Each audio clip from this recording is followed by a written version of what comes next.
Hey guys, tonight we drift back further than kings or knights, further even than the pyramids.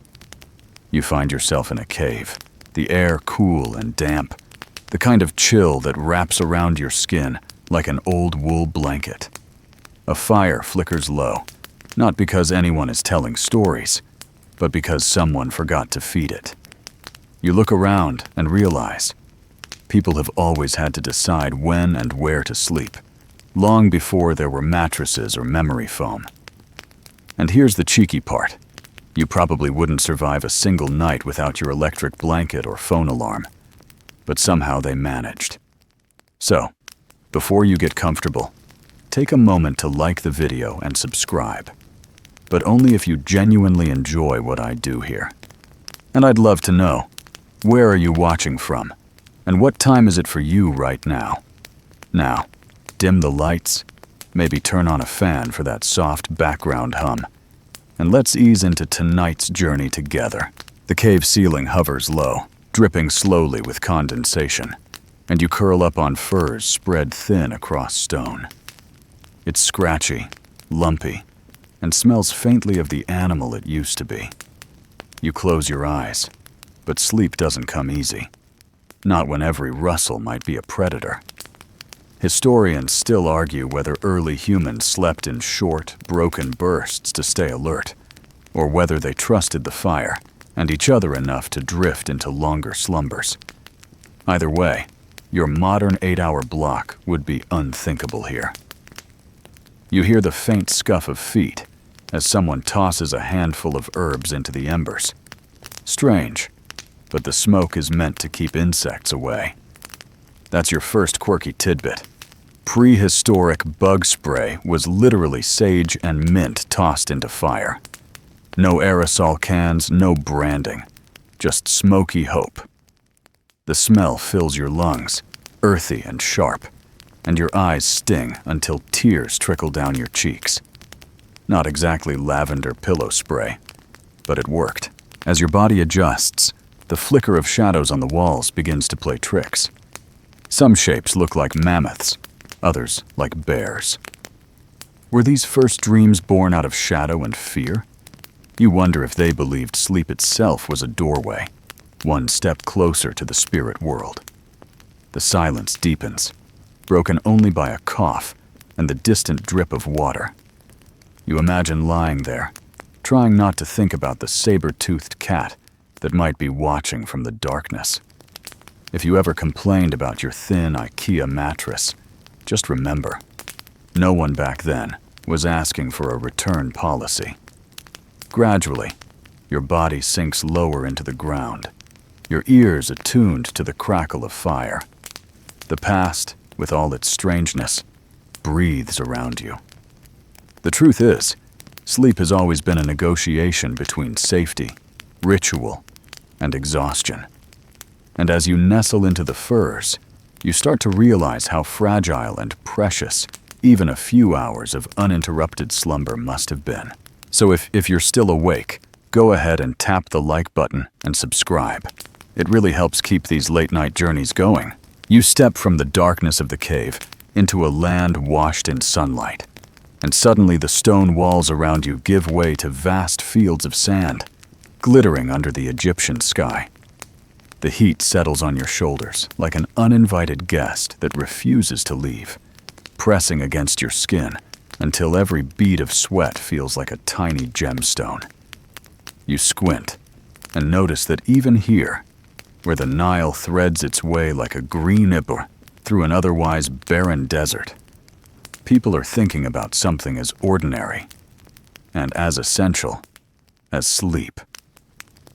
The ancient Egyptians, masters of monumental stone and delicate papyrus, saw rest not as a biological necessity, but as a spiritual highway. You, lying on a reed mat woven tightly and placed upon a simple wooden frame, would be participating in a ritual that stretched back centuries. They believed dreams could carry messages from the gods, guidance about harvests, war, or even personal health.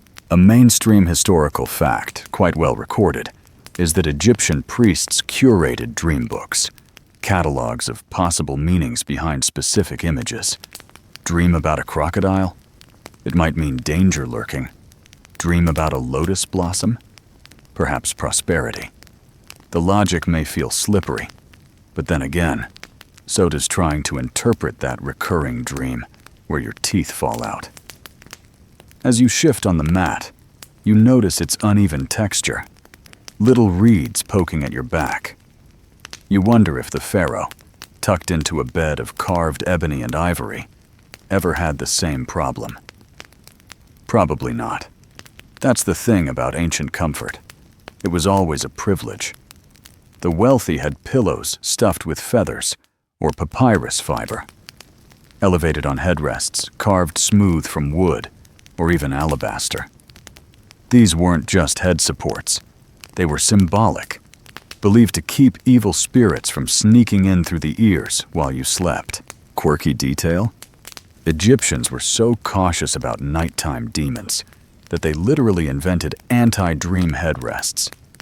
Beats counting sheep, though it doesn't exactly sound ergonomic. Around you, the city hums in low, methodical rhythms.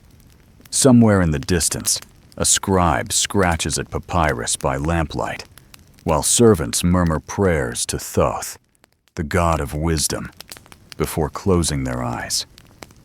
The smell of burning oil seeps into your nostrils, mingling with the faint metallic tang of copper vessels. You roll onto your side, restless, but the scent clings like a stubborn thought. Historians still argue whether most Egyptians truly saw sleep as sacred every night, or whether this reverence was exaggerated by the upper classes and priestly elite. Maybe the common farmer, rising before dawn to haul water from the Nile, just wanted to collapse onto his mat without overthinking divine postcards. As you breathe, the air fills with heat and dust, the world muffled by thick walls of mud brick. The day's labor clings to your skin in layers of grit, and you try to imagine washing it away in the Nile before sleep. Except you know crocodiles lurk there too, and that's not exactly a bedtime spa. A child snores softly in the next room, curled against her mother's side, while the older man in the household mutters half-dream prayers to Osiris. The rhythm of their breathing becomes a lullaby, steady and unbroken. You drift, but not far, because even here in this land of sun gods and pyramids, sleep is never just sleep. Sometimes, temples served as sanctuaries for dream incubation. You picture yourself walking barefoot on cool stone floors, ushered into a chamber by robed priests. They give you herbs, perhaps mandrake or blue lotus, and instruct you to rest until the god sends an answer. The chamber smells faintly of incense, heavy with frankincense and myrrh.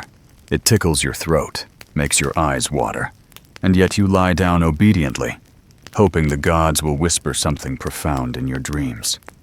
More likely, you just cough your way into fitful rest, but you don't dare complain.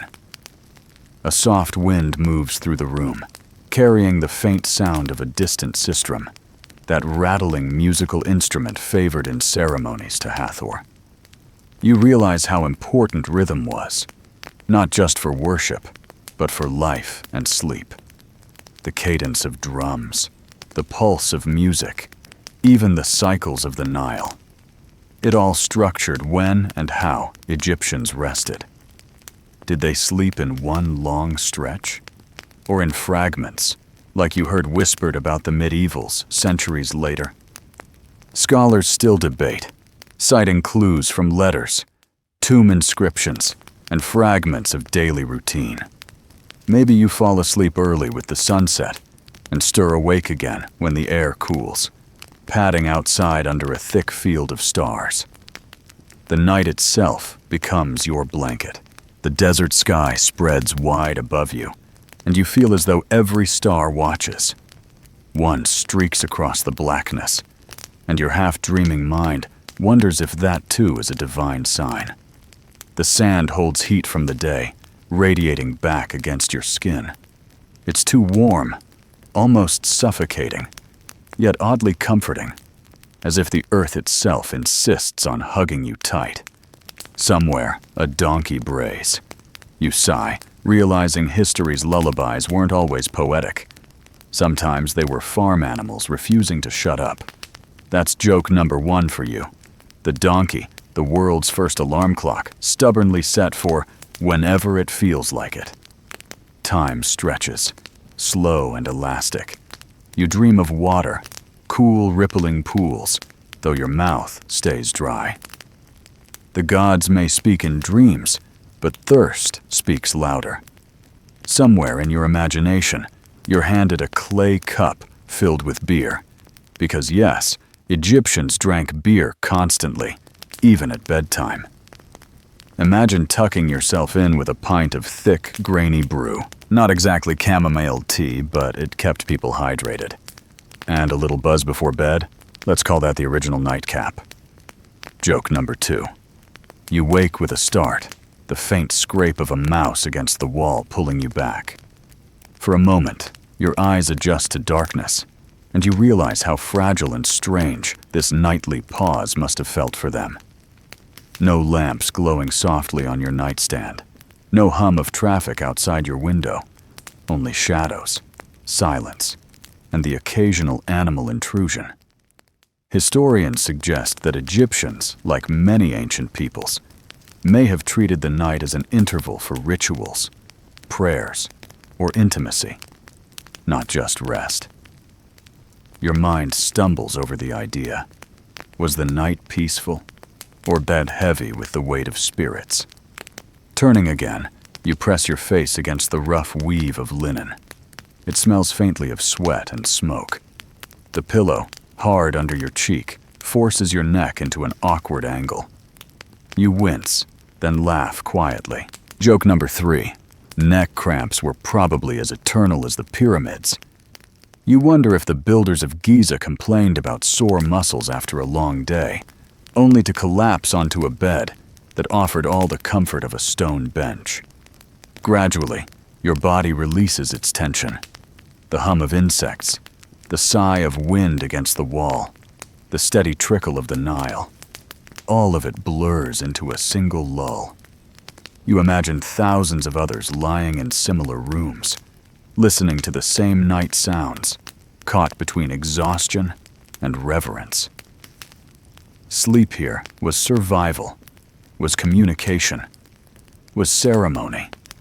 And even if you don't quite believe the gods are speaking through your dreams, you can't help but feel the weight of their gaze pressing down gently as you drift again. And so, under the painted ceiling of the Egyptian night, you let your eyes close once more, knowing that the story of sleep will carry you forward, away from temples and reed mats, onward to marble courtyards, where philosophers mutter their own theories about what happens when your mind wanders free.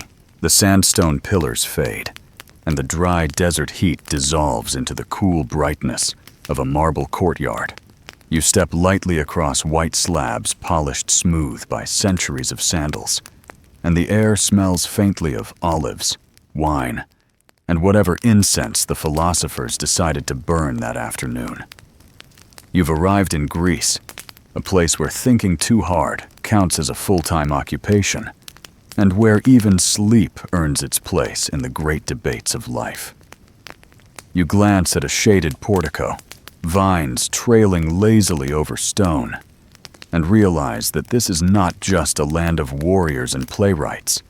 It is also a land of people who want to know exactly why you close your eyes at night and begin seeing things that are not there. You sink onto a low stone bench, the surface pleasantly cool beneath you, though the seat is as unforgiving as philosophy itself.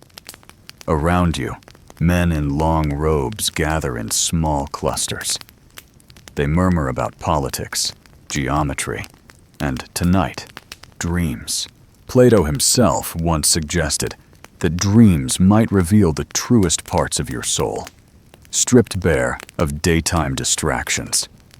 You imagine him wagging a finger, insisting that your dream about missing a math exam was actually a profound reflection of your inner anxieties.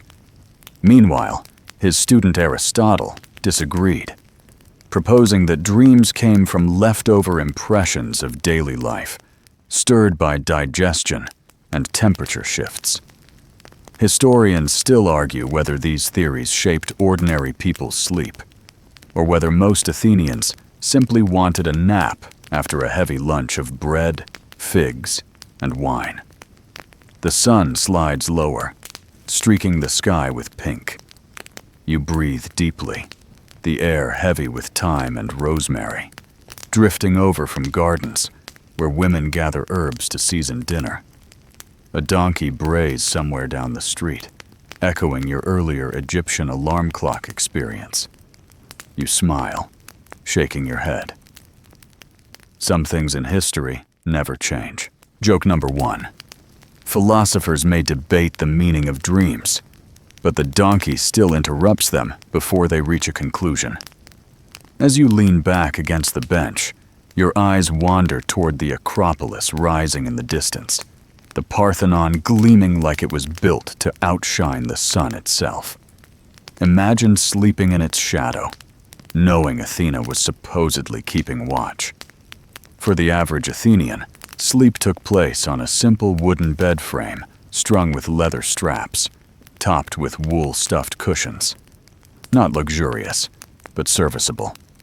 The wealthy, however, reclined on couches draped with dyed linens, the kind of fabric so soft you might mistake it for clouds. You tug at the coarse wool wrapped around your shoulders and sigh. Comfort, then as now, had a lot to do with wealth. You shift again, and a woman passes carrying a clay jug balanced on her shoulder. She hums softly, a lullaby perhaps, though she's probably just singing to herself. Music threaded through every part of Greek life, including bedtime. Lyres, flutes, and gentle songs were thought to ease the body into rest. You imagine a child curling against her mother's lap, soothed by a tune about gods and heroes, though likely confused about why anyone would find a story about Zeus relaxing. Still, the rhythm mattered, not the logic. The courtyard darkens as lamps are lit, small flames flickering inside clay vessels. The smoke curls upward, tangling with the faint smell of roasted fish drifting in from a nearby home. You close your eyes, letting the sounds swirl together. Distant chatter, the strum of a lyre, the clop of hooves on stone. Sleep, you realize, was not private here. It unfolded in houses that opened directly onto noisy streets, where privacy was about as rare as a philosopher who kept his opinions to himself. Quirky tidbit. Some Athenians slept outdoors in summer, stretched across rooftops to catch the night breeze, hoping to escape the suffocating heat of their houses. Picture yourself on a tiled roof, gazing up at a sky littered with stars, half worried you'll roll off the edge, but too drowsy to care. Historians still debate whether Greeks practiced what modern researchers call segmented sleep, falling asleep for a few hours, waking at midnight, then dozing again until dawn. Some argue that references in plays and poetry hint at this pattern, while others insist the evidence is too thin. You listen to the buzzing of crickets, the soft laughter of neighbors, and imagine yourself stirring awake in the middle of the night, padding barefoot across cool tiles, sipping watered wine before slipping back under your blanket. It feels oddly familiar, like those nights you wake at 2 a.m. for no reason and check your phone. Except here, no notifications await, only shadows and silence. You return to the bench, your eyelids heavy. A philosopher nearby drones on about whether dreams are divine or digestive. His voice is soothing, though the content less so. He points out that if you eat too much cheese before bed, you're bound to dream of thunder and storms. Joke number 2. Apparently, feta was the ancient culprit behind nightmare fuel. You chuckle softly, wondering how many sleepless nights were blamed on dairy before someone finally invented antacids. The night deepens. Oil lamps glow warm, casting circles of light that wobble with each breath of air. You imagine yourself stretched out on a cline, the Greek reclining couch, propped up on cushions stuffed with wool or feathers. The fabric scratches slightly against your skin, but you adjust, sinking into a rhythm of breath. Around you, life continues. Neighbors argue about politics, a dog barks, and somewhere a flute plays a haunting melody. You realize how porous the boundary was between waking and sleeping, between noise and silence, between philosophy and fatigue. Your thoughts drift toward Asclepius, the god of healing, whose temples doubled as sanctuaries for dream therapy. Pilgrims would come, seeking cures for ailments, sleeping in sacred chambers known as abaton, hoping the god would visit them in dreams with instructions. Imagine lying on a cool stone floor, wrapped in thin linen, waiting nervously for a divine doctor's note delivered via dream. Sometimes it came, sometimes it didn't, and sometimes you just woke up with a stiff back. But the faith was real. Quirky as it sounds, entire treatments were built on the idea that sleep itself was a doorway to medicine. You roll onto your side, pressing your cheek against a wool-stuffed pillow. It smells faintly of lanolin, a reminder that the sheep gave more than just meat and milk. The pillow is lumpy, uneven, but you manage. You always manage. Joke number 3. Somewhere in Athens, someone surely muttered, "This pillow feels like a goat sat on it," and then still used it anyway. Complaining about bedding, it seems, is a timeless human trait. Your body slackens, your mind floating between marble columns and shadowy figures of gods. Sleep, here in Greece, is a negotiation between body, mind, and divine will. You sense the weight of countless others drifting off under the same stars, some comforted, some restless, all of them tangled in questions bigger than themselves. And as your eyelids grow heavier, the marble around you softens into haze. The voices of philosophers blur, and you begin to slide into the next stretch of history, toward the empire that built roads, aqueducts, and its own theories of the night. You stir awake to the sound of footsteps echoing on cobblestones, the air suddenly thicker, filled with the faint metallic tang of iron and the sharper scent of olive oil burning in lamps. The marble courtyards of Greece melt away, replaced by the grand sprawl of Rome. The city hums, restless even in darkness, its arteries lined with stone and brick. You trudge along a narrow street, sandals scraping against uneven stones polished by endless feet. Somewhere above, a balcony creaks as someone shifts in their sleep, while down below, a cat darts between shadows, as if late for an appointment with mischief. You pause near a guard post, where soldiers lean heavily on spears, eyes half closed.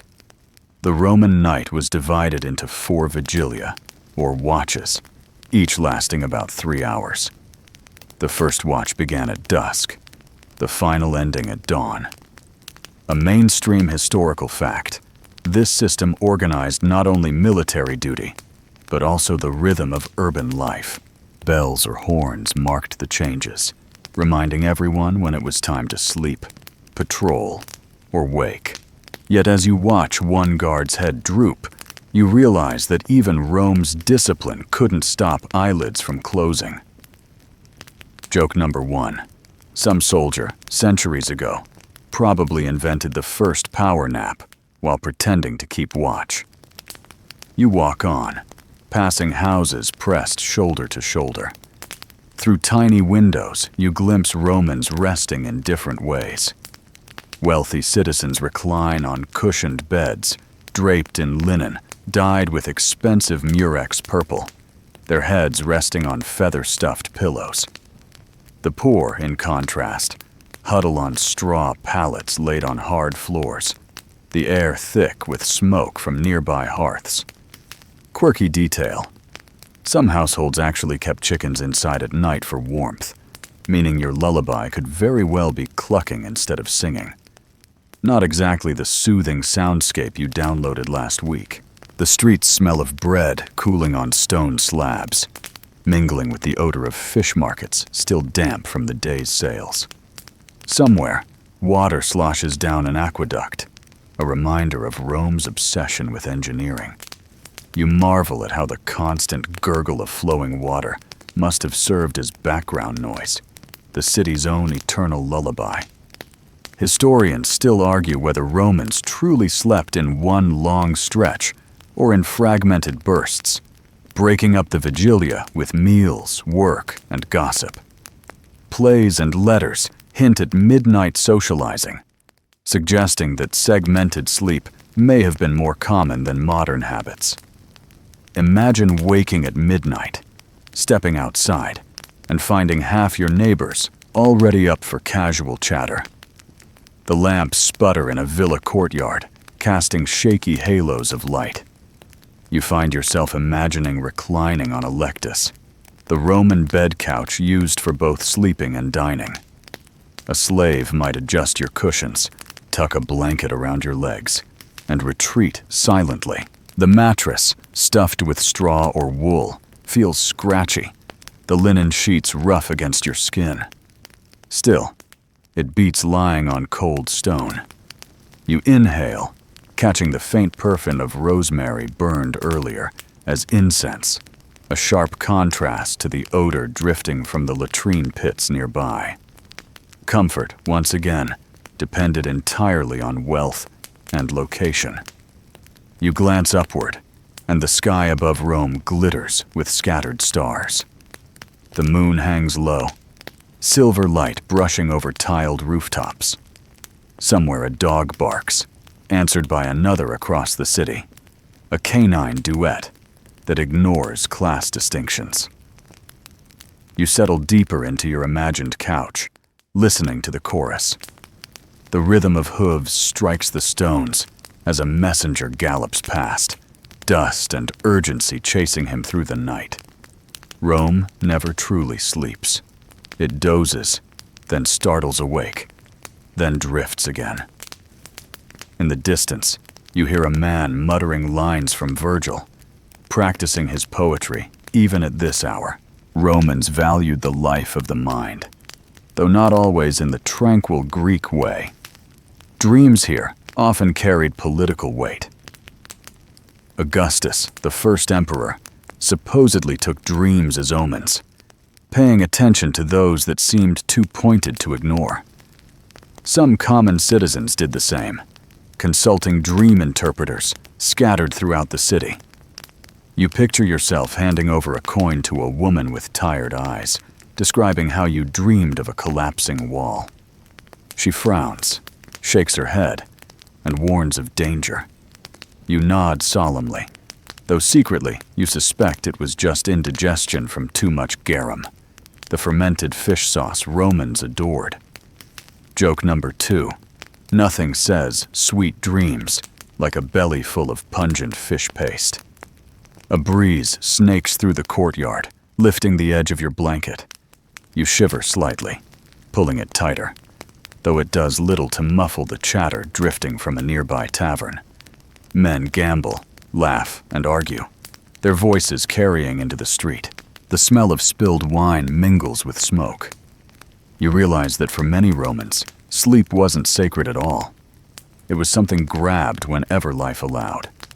Historians still debate whether the vigilia system pushed ordinary people into unhealthy rhythms, or whether it simply formalized what humans already did. Rest when tired, wake when restless, adapt as needed. You shift again, the rough wool itching your arms. A slave walks past carrying a lamp, the flame wobbling dangerously with each step. He ducks into a small room where a child already snores, curled into a bundle on straw. Family life meant sharing space, noise, and air. Privacy was rare, dreams even more so. Quirky tidbit: Roman physicians sometimes recommended lettuce as a sleep aid, believing it cooled the body and quieted the mind. You picture yourself chewing on limp leaves before bed, trying to convince yourself they taste like medicine.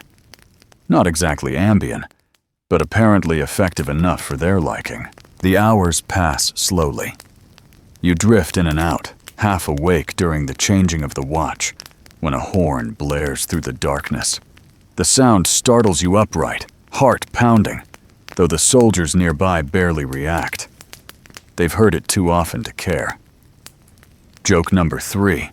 The Roman horn blower, the original annoying neighbor with a wind instrument, never once apologized for waking the block. The night deepens, the lamps dim. You roll onto your side, pressing your cheek against the pillow. The fabric smells faintly of olive oil soap, though underneath lingers the less pleasant odor of sweat. Still, exhaustion wins. Your body slackens, eyelids heavy, the steady thrum of the city lulling you downward. You imagine dreams colored by empire, arches rising, legions marching, gods watching from their marble pedestals. You sense the blend of practicality and superstition, discipline and indulgence that shaped Roman life. Gradually, the noises blur, the murmur of soldiers, the clip of hooves, the sigh of wind across rooftops. Rome's heart beats on, but you drift away from it, slipping into the soft haze of deeper history.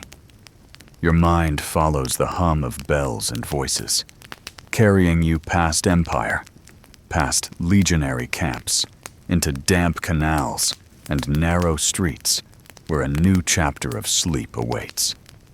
Bruges, with its looms, its guilds, its candles, sputtering in drafty rooms, draws you forward. The Romans fade into silence, and the medieval night begins to whisper. The clamor of Roman horns fades into the muffled lap of water against stone, and you find yourself stepping carefully along the edge of a canal. The air here is damp and cool, thick with the smell of algae and wood smoke. You've arrived in Bruges, sometime in the late Middle Ages, and the city greets you not with marble columns or desert sands, but with crooked timbered houses leaning toward one another, like gossiping neighbors. You trudge across a narrow bridge, the planks creaking beneath your boots, and for the first time you feel the bite of northern air. It settles into your lungs with a chill that makes your shoulders hunch. Even as your eyes adjust to the faint glow of lanterns reflecting in black water. You are here as a worker of cloth, a humble embroiderer in a city swollen with trade. Bruges, by the 15th century, is one of the great mercantile hubs of Europe, its canals crowded with boats hauling wool, dye, and spices. A mainstream historical fact. English wool was shipped here in vast quantities to be spun and woven and embroidered before being sold across the continent. The city's cloth halls stand tall, stone, and proud, echoing with footsteps of merchants and guildmasters. But you, with your needle and thread, live in a far smaller world, one defined by the flicker of candles and the scrape of calloused fingers against coarse linen. You duck into a narrow alley that smells faintly of fish left too long in the sun, and then into the small workshop where you live and work. The ceiling beams are low, blackened with soot. Against the wall, a pallet stuffed with straw waits for you, little more than a sack spread on uneven boards. You sigh, lowering yourself onto it, the scratch of straw poking your skin through thin cloth. Joke number 1. Medieval ergonomics consisted entirely of "don't roll onto the floor." The room is cold. Drafts creep through gaps in the shutters, carrying the scent of rain-soaked cobblestones. You tug a rough woolen blanket across your body. It's itchy, heavy, and smells faintly of sheep. Still, it traps warmth, and you know better than to complain. The wealthy merchants and their wives, after all, recline on feather beds, their mattresses stuffed with goose down, their sheets made of imported linen bleached white in the Flemish sun. Comfort, again, is the privilege of class. For you, comfort is simply the absence of shivering. You close your eyes, but the day clings to you. The hum of the marketplace echoes in your ears. Merchants shouting in Flemish, French, and even Italian, bargaining over bolts of cloth. The clang of hammers from the smithy drifts faintly across the canal, and beneath it all, the eternal clatter of looms. Bruges thrives on textiles, its wealth stitched into every garment and banner. Your hands ache from hours of pulling thread through fabric, embroidering saints, flowers, and coats of arms. Each stitch is tiny, precise, and your back still throbs from hunching over the frame. Historians still argue whether artisans like you slept in long, uninterrupted stretches or in fragmented bouts. Records suggest many in the medieval world followed a first sleep and second sleep pattern, dozing soon after dusk, waking for a time in the night, then returning to rest until dawn. You shift on the straw, imagining yourself rising at midnight to poke the fire, say a brief prayer, or simply sit in silence while the city slumbers. The stillness is profound, broken only by the occasional splash of a fish in the canal or the distant toll of a church bell. Your blanket slips from your shoulder, and cold air nips at your skin. You pull it back, muttering under your breath. Quirky tidbit: medieval people sometimes stuffed their beds with dried lavender or herbs, hoping to mask the smell of sweat and ward off insects. You, however, can only dream of such luxuries. Your palate smells faintly of damp straw and smoke. Itchy though it is, it remains your only island of rest. The hours stretch. Somewhere nearby, a dog barks, answered by another across the water. Footsteps pass your door, perhaps a night watchman with his lantern, checking for thieves and drunkards. The flame flickers through the shutter cracks, dancing shadows on your wall before fading again into darkness. You lie still, breathing slowly, your body heavy with fatigue. Your mind wanders toward the city itself. Bruges, with its guilds and markets, its canals and looming churches, feels both grand and claustrophobic. You remember crossing the marked square earlier, its cobbles slick with rain, merchants huddled beneath awnings, their stalls crowded with wool and spices. The great belfry towered overhead, bells pealing in heavy tones that seemed to shake your chest. Even in sleep, those bells intrude, reminding you of time's relentless march. The bells strike again, softer now, their echoes fading into the damp air. You wonder whether sleep in this city is ever truly restful, with so many sounds pressing in. Yet exhaustion wins. Your breathing slows, your body slackens, and you begin to drift. Your dreams carry you across the canals, gliding in silence past shuttered windows. You see women hanging laundry in the gray dawn, men hauling crates of wool from barges. You see children chasing each other along alleys, their laughter sharp against the morning chill. In your dream, every stitch you made that day transforms into threads of light, weaving themselves into banners fluttering above the marked. Then you wake, heart thudding. The straw beneath you crackles. A draft rattles the shutters. For a moment, you don't know if it is night or early morning. You peer into the dim glow of embers in the hearth, their light barely holding against the dark. The silence presses close. Joke number 2. You realize that medieval insomnia cure number 1 was boredom itself. With nothing to do, you eventually drift off again. You roll onto your side, the blanket twisting around your legs. Your hand brushes against the wooden frame of your embroidery hoop, still propped nearby. Even in sleep, your work hovers close, its patterns waiting to be finished. You close your eyes and imagine golden threads glinting in candlelight, needle sliding soundlessly through fabric. The rhythm of stitching becomes a lullaby in your head, steady and unending. Somewhere, faintly, church bells toll again. You groan softly, burying your face against the straw. The bells mark the canonical hours, pulling monks and townsfolk alike into prayer. You, however, only want to sink deeper into rest. Historians still debate whether ordinary artisans attended those midnight services or left them to clergy.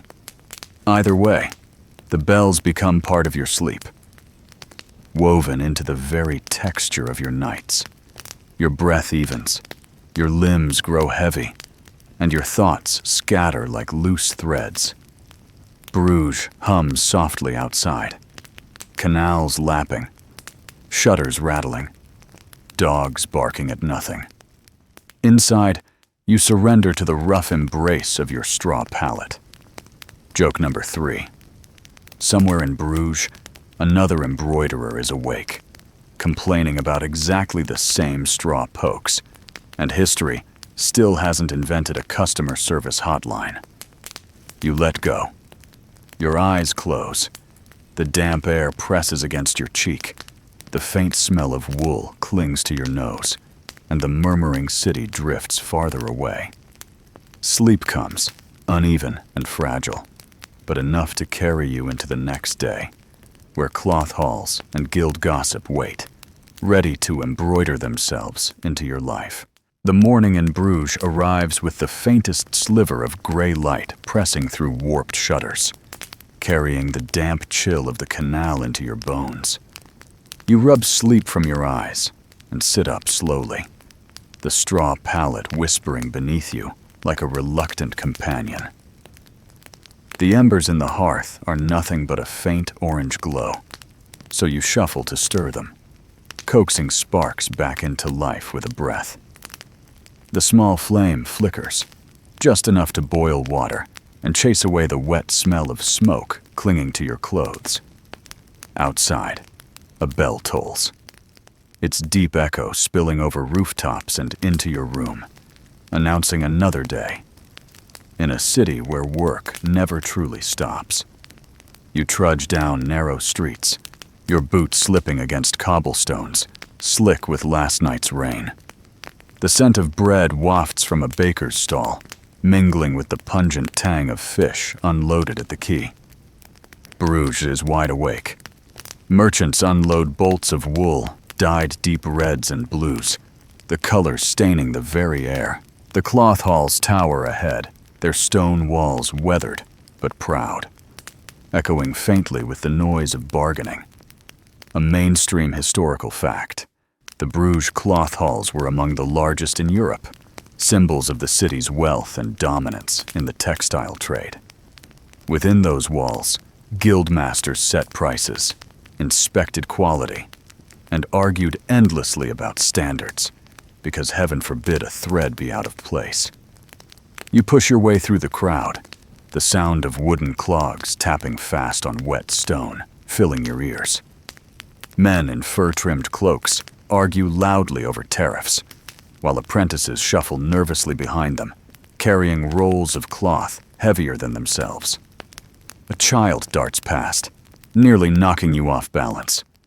You mutter, pulling your cloak tighter, and edge toward the workshop doors. Inside, the air is warm with candle smoke, but the warmth is tainted by the smell of tallow, greasy and heavy, clinging to the back of your throat. You set yourself at a bench, stretch aching fingers, and begin your day's work. The guild structure dictates your hours, your pay, even your pride. You stitch patterns under candlelight, while the masters debate politics a few feet away.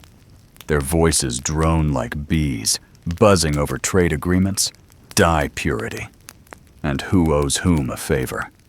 You glance at your embroidery hoop, thread poised, and imagine your stitches being scrutinized by those same critical eyes.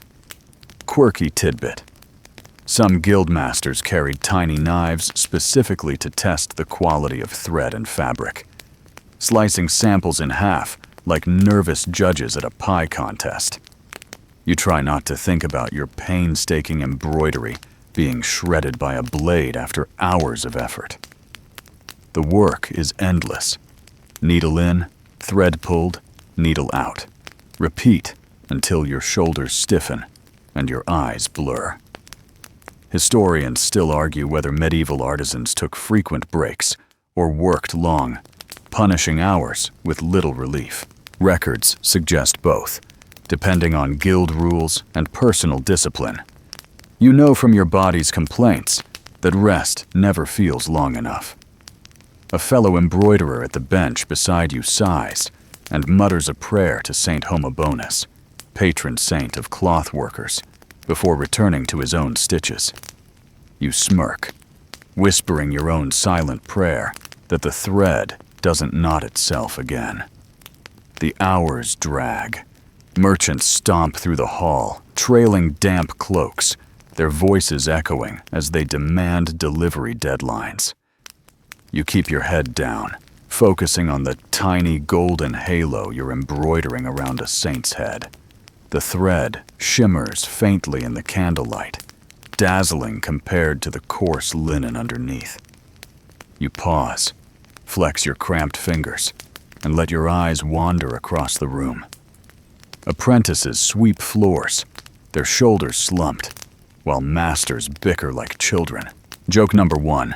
The loudest sound in Bruges is not the bells, nor the merchants, but the constant drone of men arguing over whether wool from Ghent is truly softer than wool from Ypres. The day deepens. Outside, the market square buzzes, voices rising in 3 different languages at once. You step briefly into the damp air to stretch your legs, catching sight of stalls lined with spices from the east, barrels of herring, and baskets of apples bruised from travel. The smell of wet hay lingers from a cart, mingling with manure and rain. Yet somehow the city smells alive, a blend of sweat and spice that you realize defines medieval trade. You breathe deeply, cough, then retreat back into the workshop where your bench waits like an unyielding master. By late afternoon, your eyes burn. The candles sputter, dripping wax that hardens into jagged lumps on the table. You stab your finger with the needle, wince, and suck at the bead of blood, muttering a curse under your breath. The sound makes the apprentice beside you grin, as though you've uttered a shared truth. Joke number 2. In every century, the universal sound of artisanship is someone swearing softly after stabbing themselves with their own tools. As evening drapes itself over the canals, guild gossip grows louder. Men linger around the fire, their words sharp with beer. They speak of taxes, of merchants from Florence demanding fairer prices, of rumors that English wool shipments might be delayed by storms. You pretend not to listen. Your stitches slow, but the words seep in regardless. Bruges thrives on gossip as much as trade. Every rumor, another thread in the city's tapestry. You lean back, stretching sore muscles, and glance around at faces lit unevenly by firelight. Some glow with pride, others with exhaustion. Historians still debate how much artisans like you participated in the city's politics, whether you had a real voice or were drowned out by merchant elites. You wonder if your stitches carry any power at all beyond the frame. Yet without them, without the countless hands working in candlelight, Bruges would not gleam with embroidered banners or richly adorned garments. Your small, tedious work fuels the city's glory. The hall quiets as the hour grows late. Merchants depart, apprentices stumble home, and you pack away your thread with aching fingers. The air grows colder, candles burn lower, and shadows stretch long across the walls. You step outside, the damp night wrapping around you instantly, heavier than any blanket. The canal reflects faint starlight, broken by the ripple of a passing barge. A watchman coughs, his lantern swinging gently. You trudge back to your pallet, boots scraping against stones, the sound hollow in empty streets. Inside, you collapse onto the straw, the day's work buzzing through your fingertips, even in rest. You close your eyes, the echo of guild gossip still swirling in your head, fragments of arguments you never wanted to hear. Joke number 3. Medieval lullabies weren't sweet songs. They were the voices of men still arguing in your dreams. You pull your blanket tight, shifting until the straw no longer pokes your ribs, and breathe deeply. The air tastes of damp smoke, but it feels like home. Bruges hums softly outside, its canals whispering, its bells waiting to call again. You let your body sink, carried by exhaustion, into the quiet rhythm of the city's sleep. The candle burns low, its flame wobbling in the draft that seeps through crooked shutters, and you sit bent over your frame once again, the needle gliding through coarse linen with a steady, familiar rhythm. The clang of the day's guild gossip still hums faintly in your ears, but now your world has narrowed to the silver glint of thread and the faint creak of the wooden hoop beneath your hands. Bruges, damp and bustling outside, might as well not exist. For now, there is only cloth, color, and the quiet ache in your fingers. You lean close, the smell of beeswax polish from the bench filling your nose, as you guide golden silk into the outline of a saint's halo. A mainstream historical fact, embroidery in medieval Bruges was not mere decoration, but an art tied to devotion and display. Clergy and wealthy patrons ordered elaborate altar cloths, copes, and banners stitched with shimmering saints and intricate scrolls. To stitch such works was not only labor, but participation in the city's spiritual life. Each gleam of gold was meant to honor heaven, and also, conveniently, impress visiting merchants and bishops. The work demands patience. Thread twists, knots form, and sometimes the silk splits in your hand, fraying like your own nerves. You mutter softly as you unknot the mess. Quirky tidbit. Some embroiderers were known to lick the ends of thread to stiffen them before stitching, a practice that left their tongues permanently tasting of dye. You can almost feel the bitter tang of madder and woad against your tongue, sharp enough to curl your lips. Joke number 1. No wonder medieval embroiderers rarely smiled for portraits, probably because their mouths were still stained blue. The saint's halo grows under your needle, small circles building into radiance. But your eyes wander to the rest of the scene. The figure of a bishop takes shape, robes spreading in folds of crimson silk. You smirk, remembering the bishop himself. Rotund and pompous, dozing off mid-sermon, while parishioners coughed discreetly to hide laughter. Historians still argue whether clergy truly inspired awe in the laity, or whether ordinary townsfolk secretly rolled their eyes, much as you do now. You tug the thread tight, giving your embroidered bishop a halo brighter than his speeches ever were. Outside, faint voices drift through the shutters, a mixture of merchants laughing and a drunk singing badly in Flemish. The city never fully sleeps, and neither do you. Embroidery stretches late into the night, the dim candlelight making every detail more difficult, every stitch a battle against shadows. You blink hard, your eyes watering, your shoulders, stiff. You pause to flex your fingers, rubbing them against your cloak, feeling the rough weave scratch your skin. You remember how the wealthy view this craft. For them, embroidery is a sign of refinement, proof of gentility. Noble ladies stitch in their parlors, guided by tutors, producing small samplers of flowers and birds. But for you, embroidery is survival. Your threads must be flawless, your stitches uniform, or your wages shrink. Yet there is also pride. You know your work will hang in churches, parade through streets, adorn garments that outlive you. Your saints and scrolls are your voice stitched into history, even if no one speaks your name. You sigh, leaning closer again.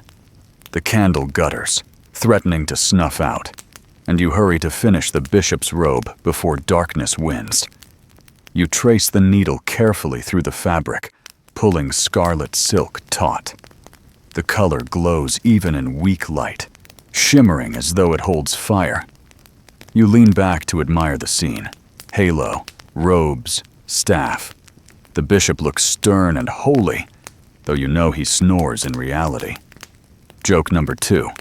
If sainthood required staying awake during sermons, half the clergy would fail instantly. Your hand brushes against a bundle of threads. Blue, green, gold, scarlet. They smell faintly of vinegar and herbs from the dyeing process. You remember watching dyers at work, their vats bubbling like witch cauldrons, steam rising sharp with odors that clung to hair and skin. Some dyes were rare and costly, fetched across continents. Others, like woad, grew locally, but required vats that reeked so badly, entire neighborhoods protested. Quirky tidbit. Dyers often worked outside the city walls, partly because the stench of fermenting dye was so overwhelming that no one wanted them nearby. Imagine stitching fabric that smells faintly of rotting cabbage and calling it holy art. The hours pass. Your body sags. Your needle slows. You hear the soft drip of water in a corner, a reminder of leaks that no one bothers to fix. You wonder how many embroiderers before you hunched over frames in the same silence, their work blending devotion, artistry, and exhaustion. Historians still debate whether artisans like you considered themselves artists or laborers. But as you tug the last thread through, you know the truth sits somewhere in between. You are tired, yes, but also quietly proud. The candle finally dies, smoke curling upward in a lazy spiral. Darkness presses close, thick and unyielding. You lie down on your straw pallet, the scent of damp wool in your nose, and close your eyes. Threads still dance behind your eyelids, golden halos shimmering in the dark, as though the saints you stitched linger to watch over you. You exhale, muscles loosening, and let sleep creep in. Then, in a half-dream, you see the embroidered figures come alive. The bishop nods solemnly. Saints raise their hands in blessing, and the golden halo burns brighter than fire. You smile faintly in your sleep, uncertain if you are dreaming or remembering. The workshop is silent but for your slow breathing. Outside, Bruges breathes too, canals lapping, bells marking hours, merchants stumbling home. You dream of stitches, of fabric unrolling endlessly, of golden threads that bind not only saints, but also your life itself. Joke number 3. You think of the future and wonder if one day people will pay small fortunes for vintage embroidery, carefully ignoring the fact that it smells faintly of sheep. Your body slackens. The bishop, the saints, the shimmering silk, they all blur into haze.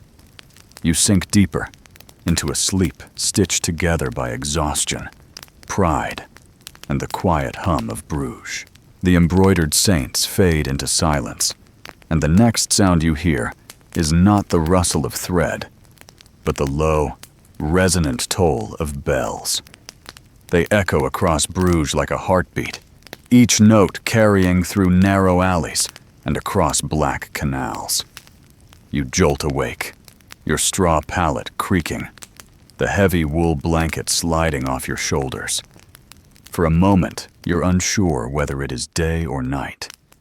The air is cold, damp, pressing against your skin with the weight of river mist.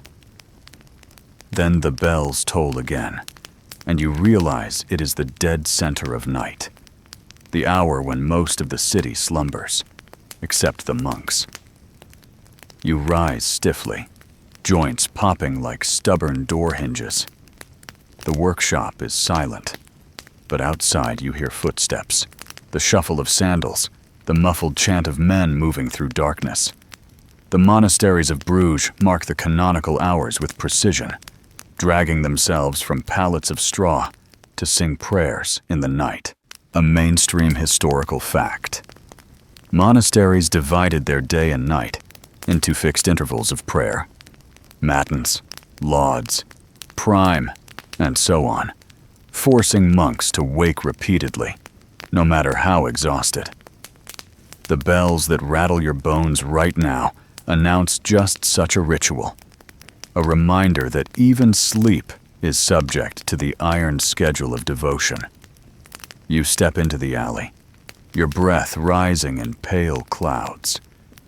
The sky hangs low, ink black and starless, the kind of night that swallows your sense of direction.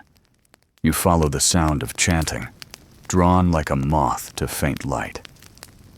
At the abbey door, candles glow through slits in the stone, the smell of incense wafting into the cold air. You imagine yourself inside, kneeling on flagstones as monks sway gently, voices braided into plain song. The melody is soft, repetitive, hypnotic, designed not to entertain, but to lull the spirit into contemplation. You feel your own eyelids grow heavy, even as the chant rises in pitch. Historians still argue whether monks truly thrived on such fragmented sleep, or simply endured it. Some argue that breaking the night into intervals gave them moments of quiet reflection. Others insist the toll was brutal, leaving men bleary-eyed and half asleep at dawn services. You look at their drawn faces, shadows pooled beneath eyes, and suspect the latter. Joke number 1. If holiness is measured in yawns, the monks of Bruges were probably saints by breakfast. You turn back toward the canals, leaving the chanting behind.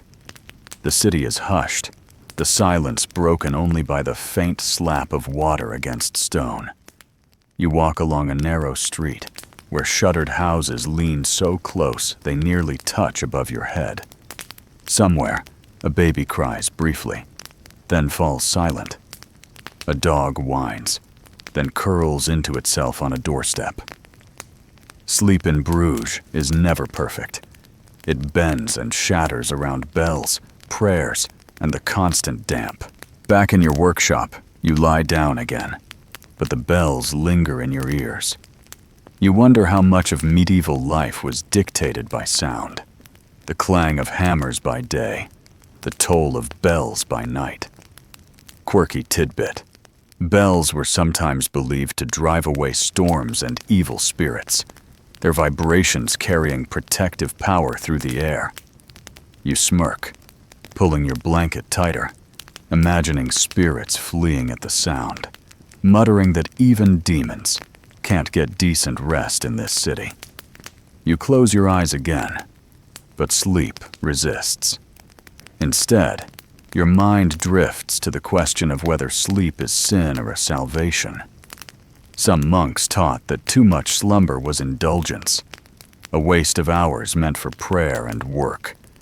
Others argued that rest was a divine gift, necessary for health and contemplation. You turn these arguments over in your head like coins, knowing you'd choose sleep every time. Historians still debate how ordinary townsfolk absorbed these teachings. Did they feel guilty for sleeping through the bells, or did they shrug and snore louder? The candle at your bedside flickers low, casting crooked shadows against the beams above. You focus on the soft creak of wood as the building settles, the faint drip of water into a basin in the corner. Your body longs to sink back into dream, but the echo of chanting still vibrates in your bones. You breathe slowly, counting the inhale and exhale, trying to mimic the rhythm of plainsong. The hum begins to soothe you, your body sagging into the straw. Then, half asleep, you imagine walking again through the abbey, the cold stone beneath bare feet, the incense tickling your throat. You join the monks in their chant, your voice blending until it disappears. Their robes brush against you, coarse wool rough against your hands. You glimpse pale faces lit by candle flame, eyes closed in exhaustion or devotion. You can't tell which. You can't. The chant rises and falls like waves, steady and endless, carrying you toward sleep. Joke number 2. If monks invented white noise machines, they would have just sold recordings of themselves chanting matins. Time slips strangely in this half-dream. You sense the night thinning, dawn creeping toward the horizon. The bells toll again, fainter now, and you stir. You realize you may have slept only in fragments, drifting between chants and silence. Your limbs feel heavy, your eyes gritty, but a strange calm lingers. Perhaps there is something in the rhythm after all, a kind of weary peace stitched between bells. You roll onto your side, the blanket clutched tight, and think of the monks trudging back to their cells. Some collapse instantly, bodies surrendering to exhaustion. Others kneel again in prayer, whispering words you cannot hear. You imagine their dreams filled with saints, demons, or perhaps just visions of warm bread and softer beds. Quirky tidbit. Some monasteries kept tiny cats to chase mice from straw pallets, meaning even monks sometimes shared their sleep with purring companions. You smile faintly, wishing for one at your side now. Your body loosens, your breath steadies. The city is still. The bells fade into distance. Historians still argue whether midnight prayers elevated the spirit or merely tortured the body, but you no longer care. For you, the argument dissolves into darkness, into the soft edge of sleep. And in that sleep, the chanting echoes once more, now distant, like waves against a far shore. You let it carry you away, sinking deeper into a quiet that no bell can touch. Joke number 3. Perhaps the truest miracle of Bruges was that anyone managed to sleep at all. You drift further, the damp air pressing gently against your cheek, the straw rustling under your weight. The saints you stitched earlier hover faintly in your dream, their halos glowing not with gold, but with candlelight. Their voices blend with monks' chants, a harmony so soft it feels like breathing itself. You surrender, carried on their song, until night folds completely into morning. The faint glow of morning slips through the shutters, pale and watery, as though the sun itself is reluctant to climb above Bruges' damp rooftops. You rub your eyes, bones creaking like an old door hinge, and rise from the straw pallet. The blanket slides from your shoulders, heavy with damp. You cross the floor, feet sinking into dust, and push open the shutters. A rush of cold air greets you, carrying with it the scent of the canal. Brackish, fishy, tinged faintly with the sourness of yesterday's market. Below, the city stirs slowly. Merchants yawn as they set up stalls, and bakers already carry baskets of warm loaves, steam rising into the gray morning. You pull on a cloak and step into the street. The stones are slick from night mist, and your boots make a hollow slap as you walk. Bruges hums with life, even this early. Bells toll, marking the hours as always, and the city shakes itself awake like a tired dog. You pass a neighbor, a woman carrying a basket of turnips, who greets you with a grunt before disappearing around a corner. You smell roasting chestnuts, hear a dog bark, and see barges drifting lazily through the canal. The market square comes alive quickly. Stalls bloom like flowers, canvas stretched overhead, tables laden with goods. You wander among them, dodging children who chase each other between crates. Merchants shout in Flemish, French, and occasionally Italian, haggling fiercely. Bolts of cloth shimmer in dyed colors: scarlet, blue, green, unrolled across tables to tempt buyers. But what interests you most are not the wares, but the rhythms of sleep hidden behind these lively faces. A mainstream historical fact: in the medieval world, segmented sleep was common. Many people fell into what was called first sleep soon after dusk, only to rise again around midnight.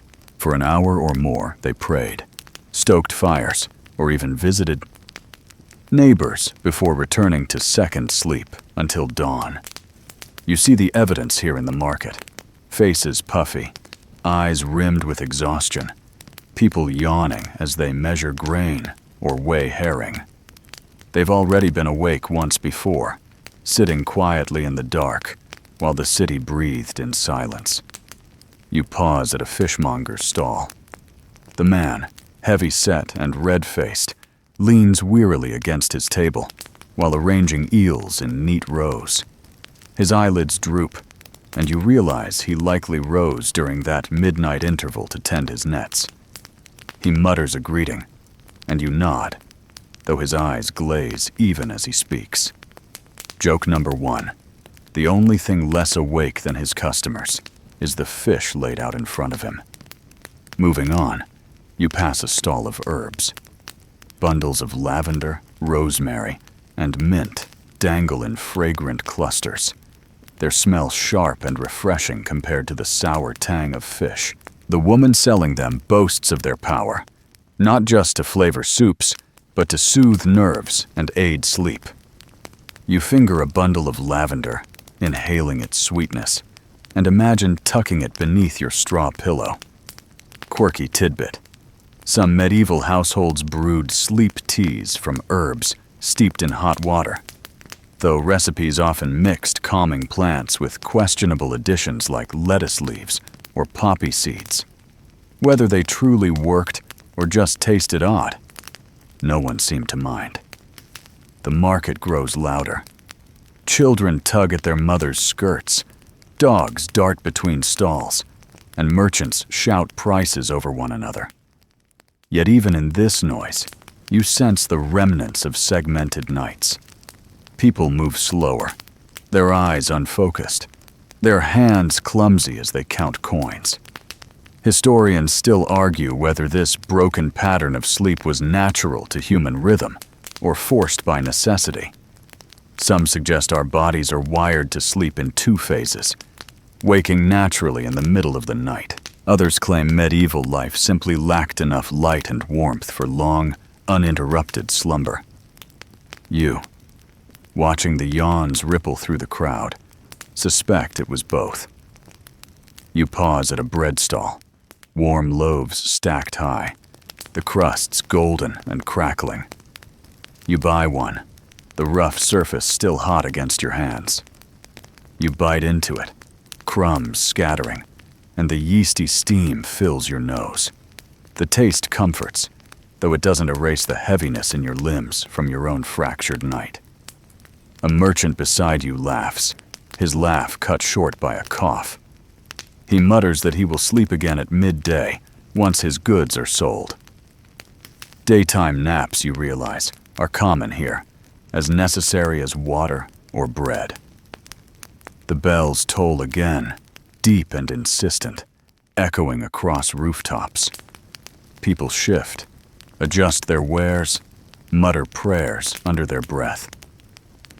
You feel yourself sinking into the rhythm of the city, where bells mark not only work, but rest, waking, and prayer. You tuck the bread beneath your cloak and wander further. At the edge of the market, you see a small group of men huddled together, talking softly. Their faces are animated, their hands gesturing. You catch snippets, rumors about the price of wool, whispers about foreign traders, even gossip about a neighbor's dream. Dreams here still matter. Some believe a strange vision during first sleep carries divine weight, while others laugh them off as nonsense. Yet the fact that dreams fill morning conversations shows how deeply they tie into everyday life. Joke number 2. In Bruges, people interpret dreams like weather forecasts, rarely accurate, but always passionately debated. You turn down another street. Away from the press of stalls, the air grows quieter, broken only by the splash of water against stone. You pass houses where windows stand open, revealing glimpses of straw beds inside. A woman shakes out linens, the fabric damp and rough. A child leans sleepily against the frame, eyes half closed. You realize again how fragile sleep is in this city, forever bent to bells, markets, and guild schedules. Back at your workshop, you sink onto the bench and set out your embroidery hoop. The threads gleam in weak daylight. Your fingers ache even before you begin, but you push the needle through, drawing silk across fabric. The rhythm steadies you, though your eyelids droop. The lull of segmented sleep pulls again, and you think of lying down, if only for a moment. Historians still argue whether artisans like you found time to nap during the day or simply soldiered on until night. You wonder, stabbing your finger with the needle, which category you belong to. You suck at the bead of blood, muttering softly. The room smells of wax, smoke, and damp linen.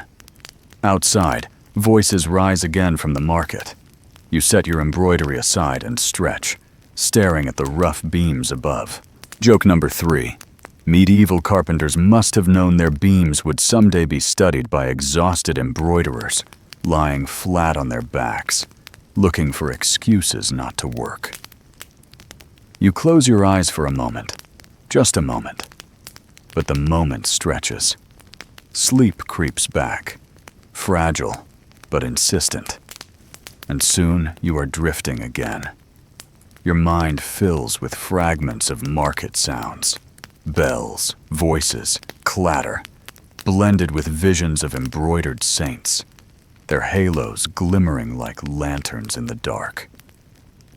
You surrender, sliding gently back into second sleep as Bruges continues to hum outside, a city forever balanced between rest and waking. Your second sleep unravels slowly, its edges tugged apart by the bustle of Bruges, returning to full stride. The shutters rattle faintly, wind sneaking through the cracks, and carrying with it the smell of smoke and the faint sweetness of bread cooling on hearthstones.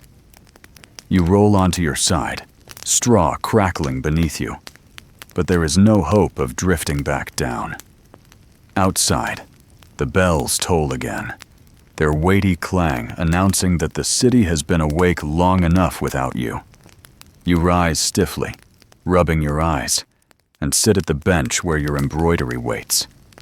The golden halo you began the day before glimmers faintly in the morning light, threads coiled like rays of sun. But work cannot begin until you've had your fill of news. And in Bruges, news travels fastest through dreams. The neighbor leans across the alley, her hair tied hastily in a kerchief, and tells you of her vision last night, a fish swimming upstream against impossible currents. She claims it foretells rising prices in the market, or perhaps a quarrel with her husband. A mainstream historical fact. In medieval Europe, dreams were often interpreted as divine messages, warnings, or prophecies. Dream manuals circulated, offering long lists of symbols and their meanings. A dog in your dream might mean loyalty, or treachery, or simply fleas. The ambiguity rarely stopped anyone from consulting them. You nod politely as your neighbor insists her dream means her cousin will marry before winter. You resist the urge to point out that she made the same claim last year. Joke number 1. If dreams truly dictated fish prices, the merchants of Bruges would need to sleep more than they bargained. Stepping into the street, you feel the dampness clinging to your cloak. The market is alive again, stalls bursting with chatter and color.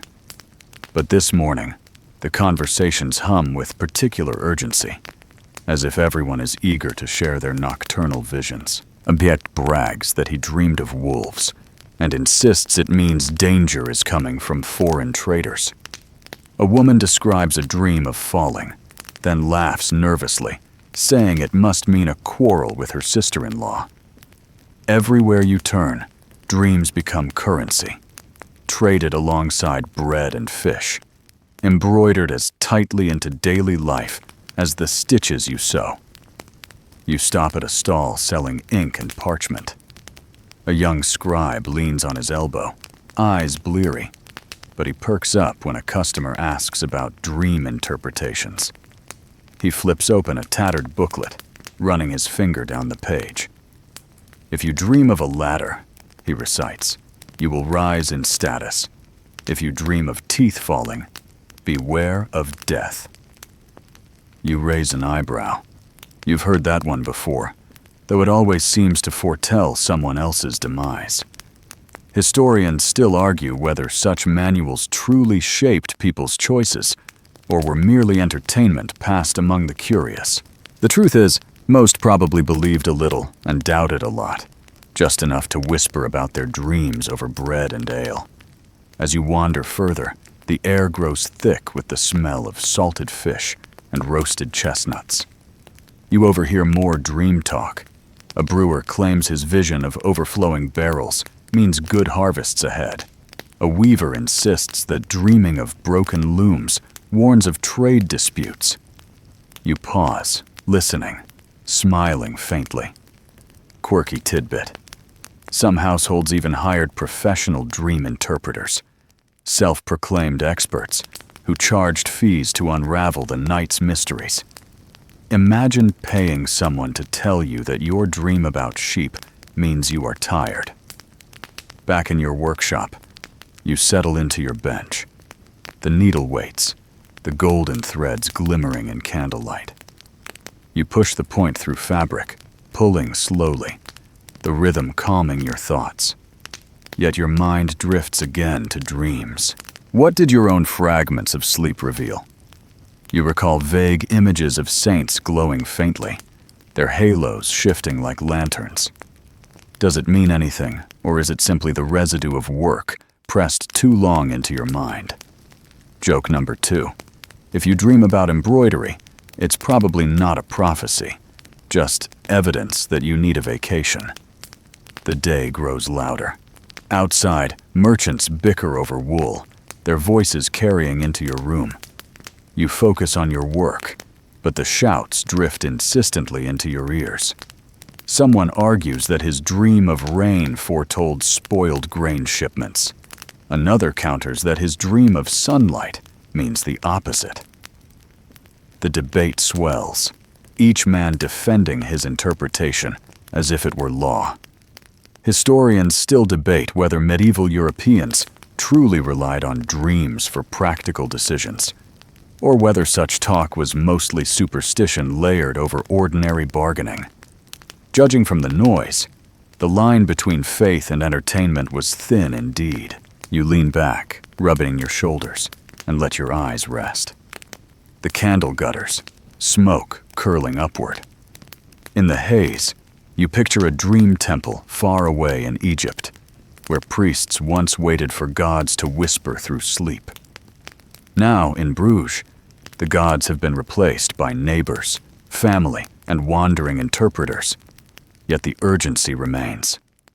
Dreams are doorways to answers no one can otherwise find. Your eyelids sag again, heavy from the long night. You fold your arms on the bench and let your head rest. The straw mattress behind you calls, but this nap will do. You drift quickly, the hum of the market fading into soft blur. In your dream, the canal reflects a sky that never ends. Boats glide without rowers, moving silently. Embroidered saints step from cloth, their halos shedding sparks into the water. The air smells faintly of lavender, though you know no herbs lie nearby. You breathe deeply, sinking further.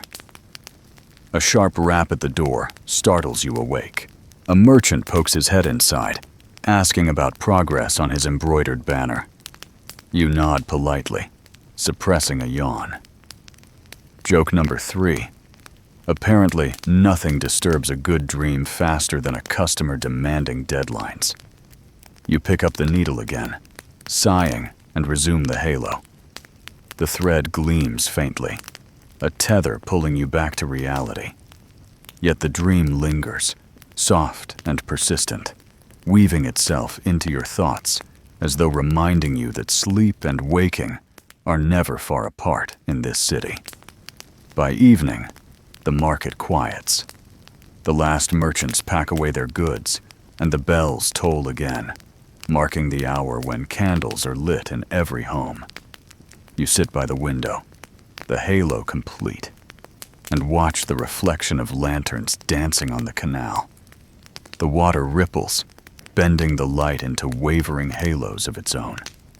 You smile faintly, wondering if tomorrow's gossip will be filled with new dreams, more omens, and more arguments. Historians still debate whether dreams truly guided medieval lives, but in Bruges, they clearly guided conversations. You pull your blanket around your shoulders, the damp chill settling into your bones. The straw mattress creaks as you lie down again, eyes closing against the flicker of candlelight.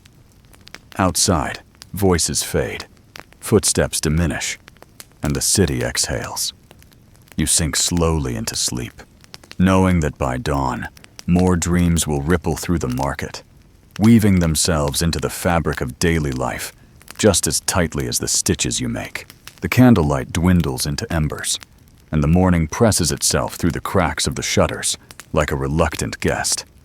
You wake stiff and heavy, the straw pallet creaking beneath you, and rub your neck where it feels as though every straw has plotted against your comfort. You swing your legs to the floor, the wood cold against bare feet, and tug your woolen cloak tighter. Outside, Bruges stirs again, merchants shouting in the marked square, barges groaning under their cargo, and bells announcing another day. You shuffle toward the window, lift the latch, and inhale the damp morning air. It carries the smells of fish, damp wood, and fresh bread from a nearby bakery. Yet you notice something else too, the faint scent of feathers drifting from the wealthy merchant's house across the street. A mainstream historical fact, the beds of nobles and wealthy burghers in medieval Europe were often stuffed with feathers, sometimes goose down, layered on wooden frames with linen sheets. These beds were symbols of wealth, as visible in status as fur-trimmed cloaks or silver goblets. Meanwhile, most common folk like you lay on straw pallets, coarse, prickly, and prone to housing fleas. You sigh, pulling your blanket tighter.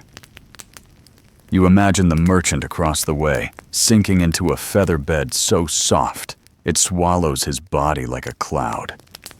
He likely sleeps surrounded by embroidered pillows, the sheets freshly laundered, smelling faintly of lavender and starch. You smirk. Joke number 1. The greatest medieval divide was not between rich and poor, but between feathers and straw. As you step outside, the street is alive with gossip. Neighbors trade not just news, but comparisons of comfort. One woman complains that her straw mattress has grown musty from damp air. Another boasts that her cousin's husband recently bought a feather-stuffed bed, proof of their rising fortune. You roll your eyes, but secretly imagine how it must feel to sink into such softness. You pass the canal, where barges unload sacks of wool and bolts of cloth. A merchant, clad in a fine cloak lined with fur, adjusts his hat and tells anyone listening about his new bed. He brags that it cost as much as a small house. You glance at him, then at your calloused hands, still aching from embroidery. Historians still argue whether displays of wealth like feather beds truly impressed common folk or inspired quiet resentment. Judging by your clenched jaw, it is a little of both. The day drags. In the workshop, you stitch steadily, pulling scarlet silk through fabric, your shoulders hunched. The room smells of smoke and wool, the same as always. Yet your mind wanders again to sleep. You picture peasants in the countryside, rolling into straw piled on dirt floors, huddled together for warmth. Children pressed against parents, dogs curled at their feet, the air filled with snores. In contrast, you imagine nobles drifting into slumber on layers of cushions, perhaps lulled by servants fanning the air. Quirky tidbit, some wealthy households even perfumed their bedding with herbs. Or rose petals, a small luxury you can only dream of while lying on straw that smells faintly of mildew. As evening falls, the bells toll again, deep and resonant. You push aside your hoop, stretch aching fingers, and shuffle outside. The streets glow with lanterns, their reflections shimmering in black canals. You cross a bridge, pausing to watch the ripples distort the golden light. In the distance, laughter spills from a tavern, the sound carrying through the chill. You feel your body sag with exhaustion, every muscle craving the rough embrace of your palate. You return to your workshop, the air inside cooler now, the candle flames struggling against drafts. You spread your blanket across the straw and lower yourself carefully. The straw crunches, shifting beneath your weight. Some stalks poke against your back, but you adjust, curling to find the least uncomfortable angle. Joke number 2. The medieval mattress motto might well have been, "Good enough if you don't move too much." Lying there, you think again of feather beds. You picture nobles reclining luxuriously, servants adjusting pillows stuffed with goose down, sheets tucked tight. You imagine the sound of feathers whispering beneath their weight, the way their bodies sink softly. Yet you remind yourself that wealth brings its own problems. Historians still argue whether feather beds caused endless sneezing from dust and mites, a problem straw pallets ironically avoided. Perhaps discomfort is simply universal, divided only by class and material. You close your eyes. The straw shifts as you breathe. It smells sharp, earthy, faintly sour. Your muscles relax slowly, surrendering to fatigue. The quiet hum of the city seeps through the shutters. Dogs barking, water lapping, bells marking the hour. Your mind drifts again, slipping into half-dream. You picture yourself lying in a grand bed, surrounded by silk sheets and feather pillows. For a moment, you feel the softness, hear the rustle of linen, smell the faint perfume of herbs. Then the vision collapses, replaced once more by the prick of straw against your shoulder. Joke number 3. Medieval dreams of luxury were always interrupted by the very real itch of straw. You shift again, wrapping the blanket tightly. The candle gutters out, plunging the room into darkness. Shadows stretch across the beams, then vanish. Your breath slows, your body heavy. Sleep folds around you, uneven and imperfect, but enough to carry you through another night in Bruges. You dream faintly of feathers drifting in the air, glowing softly, as though the city itself teases you with comforts always just out of reach. The night stretches long, and when you wake again, the world is still wrapped in darkness. Winter has taken hold of Bruges, and the city lies beneath a heavy quilt of cold that no fire seems able to banish. You rise from the pallet, joints aching, breath clouding in the air, and pull the blanket tighter around your shoulders. The shutters rattle as wind presses against them, carrying the sharp sting of frost through the cracks. You light a candle, its tiny flame trembling, and the smell of tallow fills the room. It is barely enough to push back the gloom, but you are grateful for even this weak circle of light. The city outside feels muted, the canal sluggish, its surface edged with ice. Snow dusts the rooftops, catching faint glimmers of moonlight. Your boots crunch softly as you step outside, each sound swallowed instantly by the muffled silence of winter. A mainstream historical fact: medieval winters often meant longer nights of sleep, not out of luxury, but of necessity. With daylight scarce and work slowed by cold, people often spent 12 or more hours in bed, rising only when hunger or chores demanded. Yet those hours were not always restful, broken as they were by cold drafts, coughing fits, and the nagging ache of damp bones. You walk through the square, the market nearly empty. Only a few stalls remain open, their keepers wrapped in furs, breath streaming like smoke. They huddle beside braziers, selling what little they can. A fishmonger yawns loudly, his hands red from the icy water where he rinses his catch. He mutters about waking in the middle of the night, unable to fight the chill.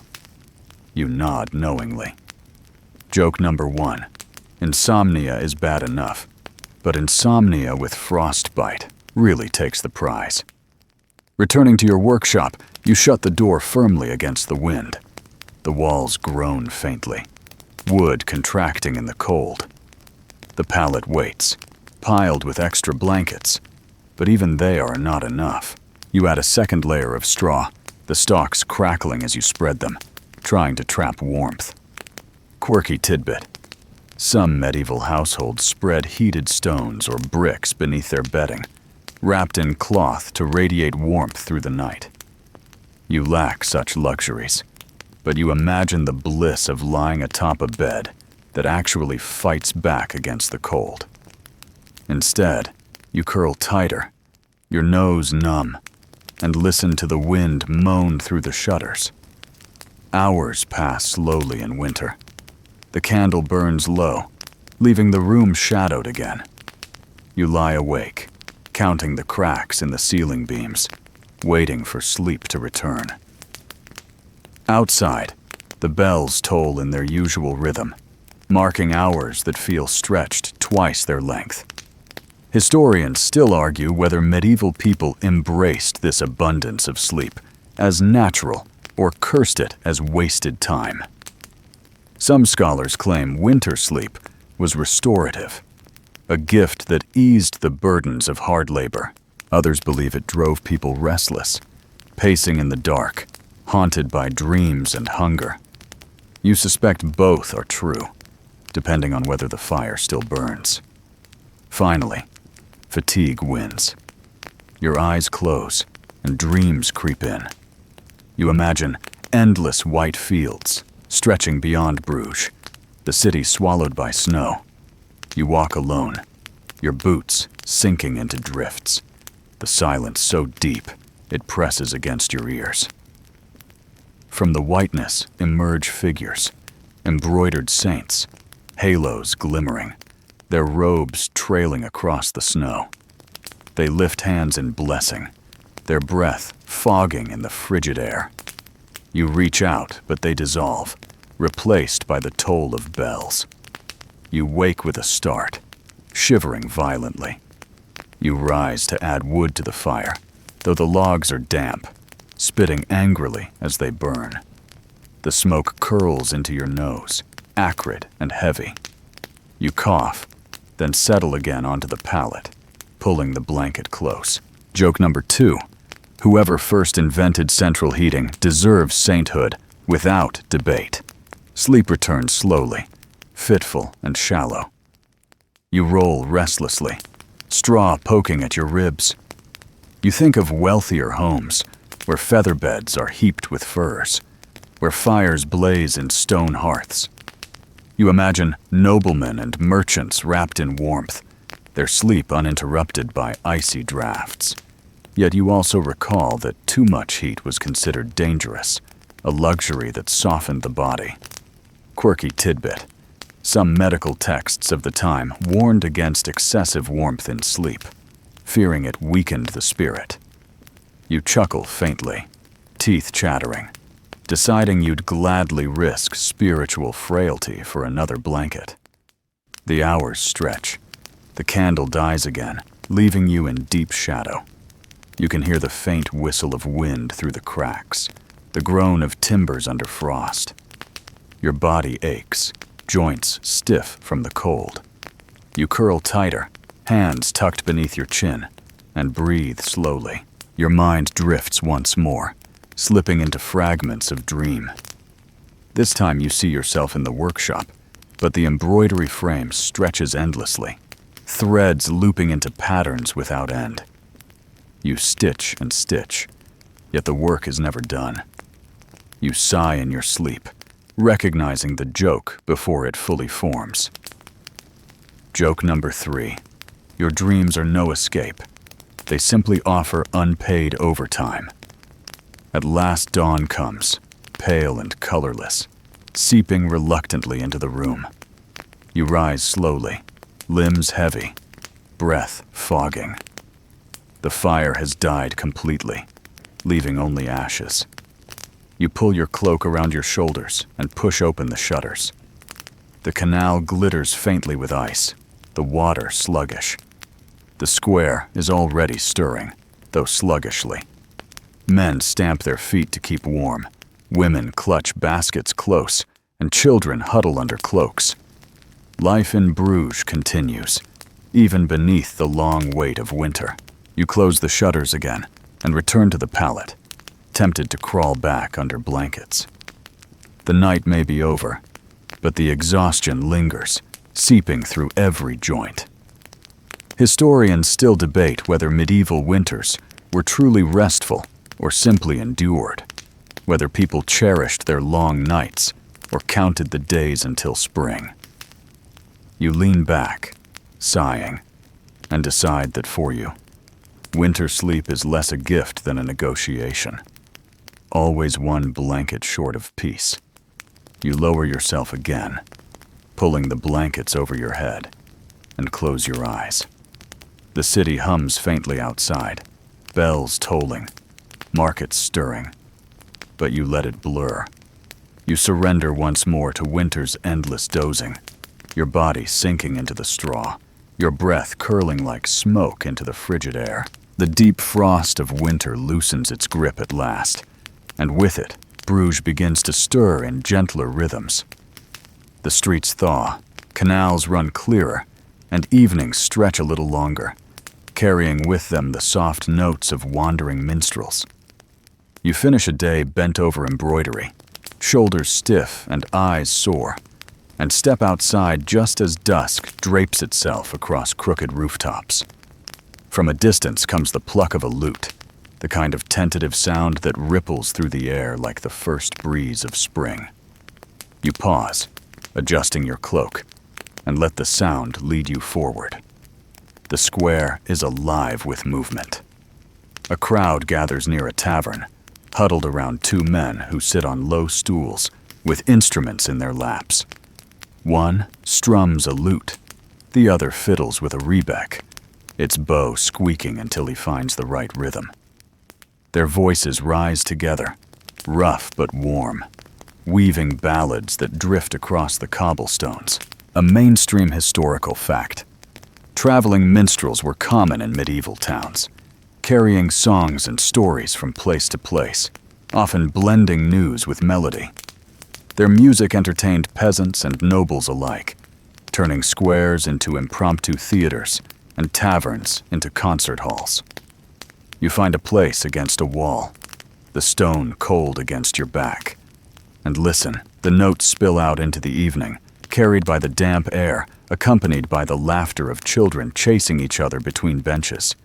The songs are simple, stories of love lost, battles fought, and saints who performed miracles. Yet their rhythm soothes, steady as a heartbeat, and you feel the tension of the day loosen. Quirky tidbit. Some minstrels were notorious for borrowing melodies shamelessly, reshaping one town's ballad into another's anthem. You smile faintly, realizing you might be hearing the 15th century equivalent of a recycled hit. Joke number 1. Medieval Spotify was just hoping the next minstrel didn't sing the same song you heard last week. The crowd sways gently. Merchants tap their boots, children clap off beat, and even weary artisans lift mugs in time with the tune. You notice how the music, though hardly refined, binds strangers together. For a moment, rich and poor stand side by side, sharing the same lull. You tilt your head back, gaze at the faint stars emerging overhead, and let the melody blur into the rhythm of your own breathing. Historians still argue whether minstrels were respected conveyors of culture or dismissed as vagabonds, tolerated only for their entertainment. Some chronicles describe them warmly, as keepers of oral tradition. Others scold them as frivolous, prone to idleness and gossip. Watching the crowd now, you suspect both views hold truth. The minstrels' clothes are ragged, their boots worn thin, but the smiles they conjure are genuine, and the coins tossed at their feet are proof enough of their value. You close your eyes briefly, allowing the notes to paint images behind your lids. You see long roads stretching across Europe, inns filled with noise, castles echoing with laughter as songs weave through banquet halls. You see lonely minstrels trudging along muddy paths, instruments slung across their backs, trading sleep for coin. You hear their music shift with each town, shaped by dialect, by rumor, by weather itself. The rebec squeals unexpectedly, drawing a burst of laughter from the crowd. The player grins sheepishly, adjusts the bow, and continues. Joke number 2. Some instruments sounded less like music and more like geese arguing, but the audience applauded anyway, grateful for distraction from the damp monotony of life. You clap too, because the squeak feels human, a reminder that even entertainment carries its share of flaws. A boy threads through the crowd with a small drum, tapping along. His rhythm is uneven, but no one minds. The square fills with warmth, not from fire, but from voices raised together. Some sing along, though half the words dissolve into nonsense. You smile at the chaos. This is not polished performance, but shared noise, and in that noise lies a peculiar kind of rest. The night deepens. The minstrels shift into slower ballads, songs meant to quiet restless hearts. One sings of a night dreaming of home, his voice low and steady. The crowd stills, the laughter fading, replaced by silence that wraps like a blanket. You feel the music settle into your bones, each note pulling you closer to sleep. Quirky tidbit. Some medieval songs doubled as lullabies, with mothers humming the same melodies that minstrels played in taverns. Perhaps a child now falls asleep to the very ballad drifting across the square.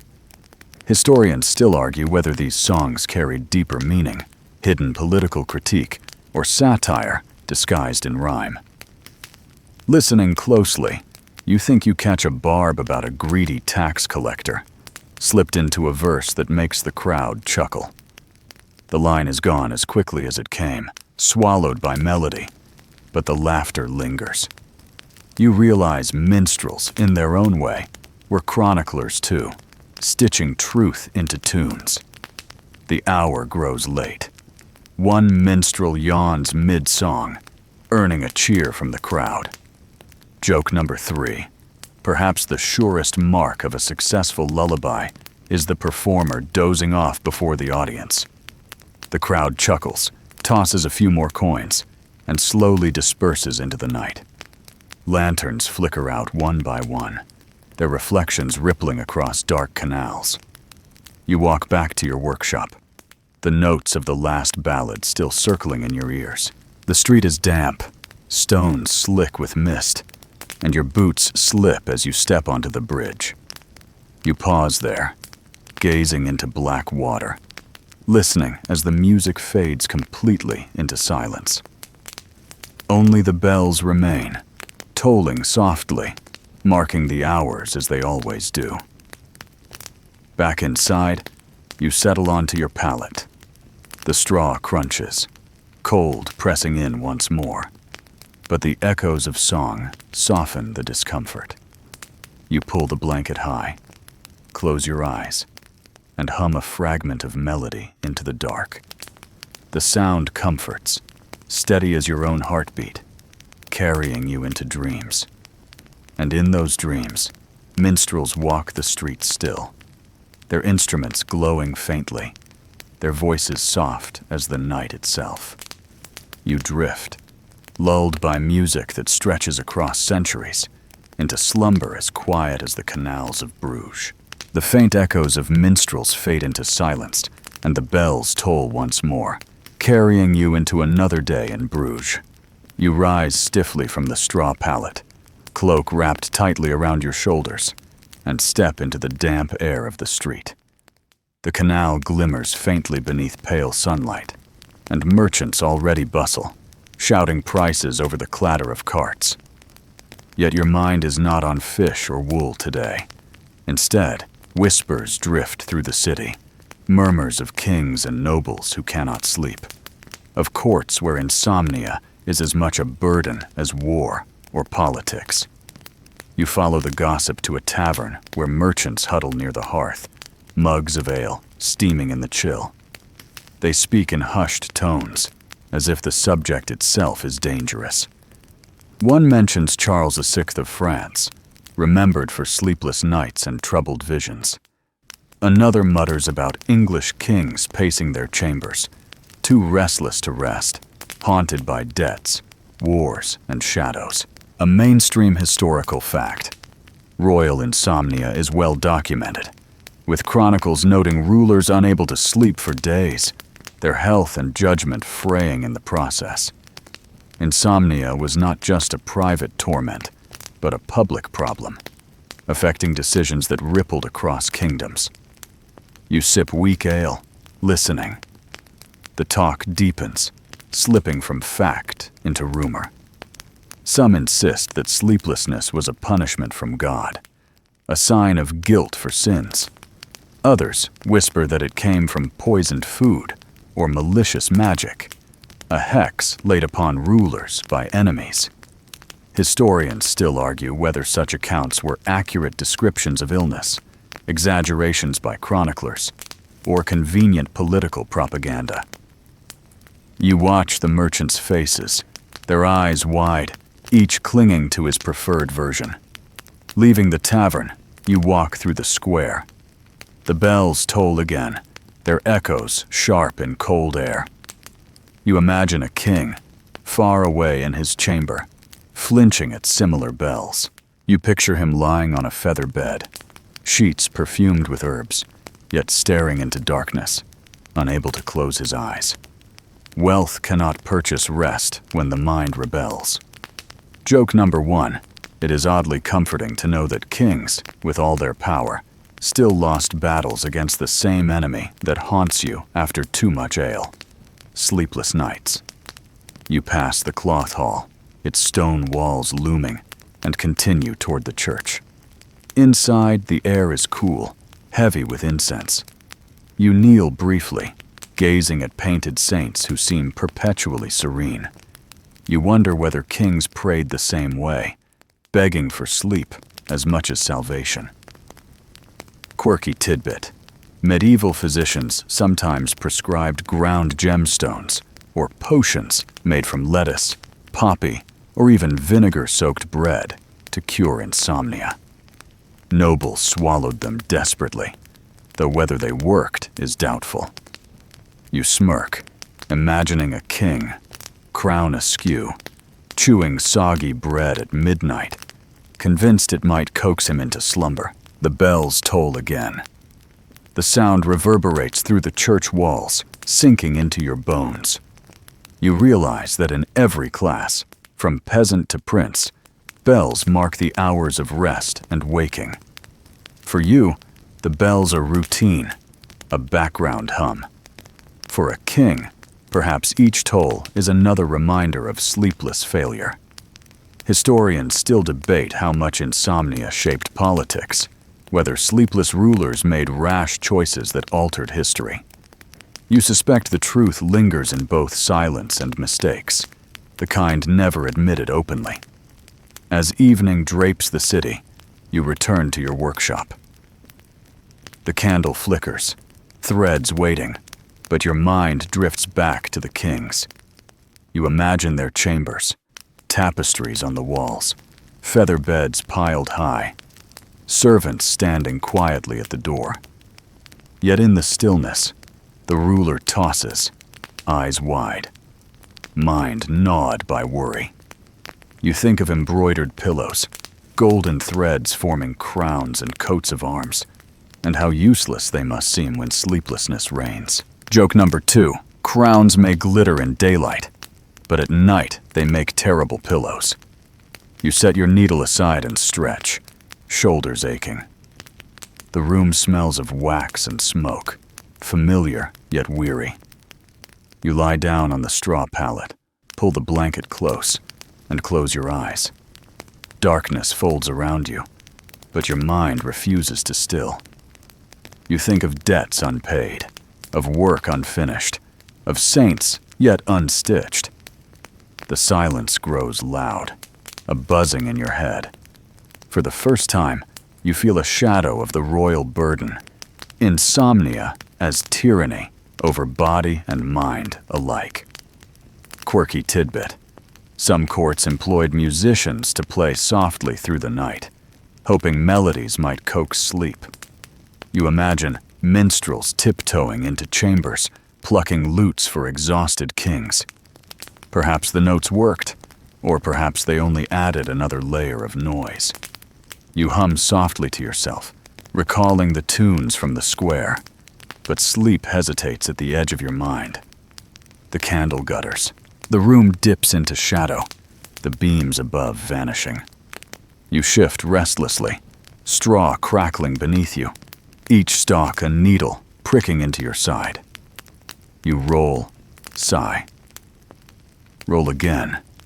Your thoughts circle endlessly, looping through tasks, gossip, and memories. Historians still argue whether sleeplessness was considered a medical condition or simply a moral failing in the medieval world. Either way, the result feels the same. Hours stretching without mercy. At last you surrender, rising to sit on the edge of the pallet. You breathe deeply, listening to the city outside. Bruges hums faintly, a dog barking, water lapping in the canal. Somewhere, faint singing drifts across the street, a neighbor humming to soothe herself to rest. You smile faintly, grateful for her borrowed lullaby. Joke number 3. The best sleep remedy may not be gemstones or potions, but simply overhearing your neighbor's bad singing. You lie down once more, wrapping the blanket tight, and close your eyes. Slowly, gently, your body yields. The chatter in your mind softens, replaced by images of feather beds, embroidered pillows, and kings finally surrendering to sleep. You drift not into perfect rest, but into enough. sleep stitched together from fatigue, music, and the weary comfort that comes when night itself has no more energy to keep you awake. The night settles thick once again, and you lie on the straw pallet, listening to the faint rustle of Bruges outside. The city quiets slowly, one lantern extinguished after another, the canals reflecting fewer lights until only black water remains. Yet even as you drift, you cannot ignore the hum of superstitions that cling to every household, yours included. Sleep is not merely rest here. It is a battlefield of charms, herbs, and whispered prayers. You rise briefly, shivering as your bare feet touch cold wood, and fumble in the dark for a bundle of herbs hanging from a beam. The smell of lavender and rosemary fills your nose, sharp and bitter, meant to ward off nightmares and coax softer dreams. A mainstream historical fact. Many medieval people believed herbs possessed powers not only for medicine, but also for shaping sleep. Lavender soothed nerves, chamomile eased the stomach, and valerian root promised deep slumber. These plants hung in doorways, tucked into pillows, or steeped into teas, forming nightly rituals as common as bread and ale. You tuck the bundle under your blanket, pressing it near your cheek. The straw still scratches, but the scent softens the edges of discomfort. You breathe deeply, letting the sharp aroma fill your lungs, and whisper a short prayer. Quirky tidbit. Some households placed iron scissors beneath their pillows, blades closed, to ward off spirits believed to creep into dreams. You imagine yourself sleeping above a pair of shears, hoping no midnight toss sends you rolling onto them. Joke number 1. Medieval mattress warranties probably didn't cover accidental stabbing by protective scissors. You lie back, blanket pulled tight, eyes closing, yet sleep hesitates. Your mind replays the charms you have heard in the market. One woman swears by warm eel broth before bed, claiming it settles the stomach and quiets dreams. Another insists a carved amulet of Saint Christopher keeps nightmares away.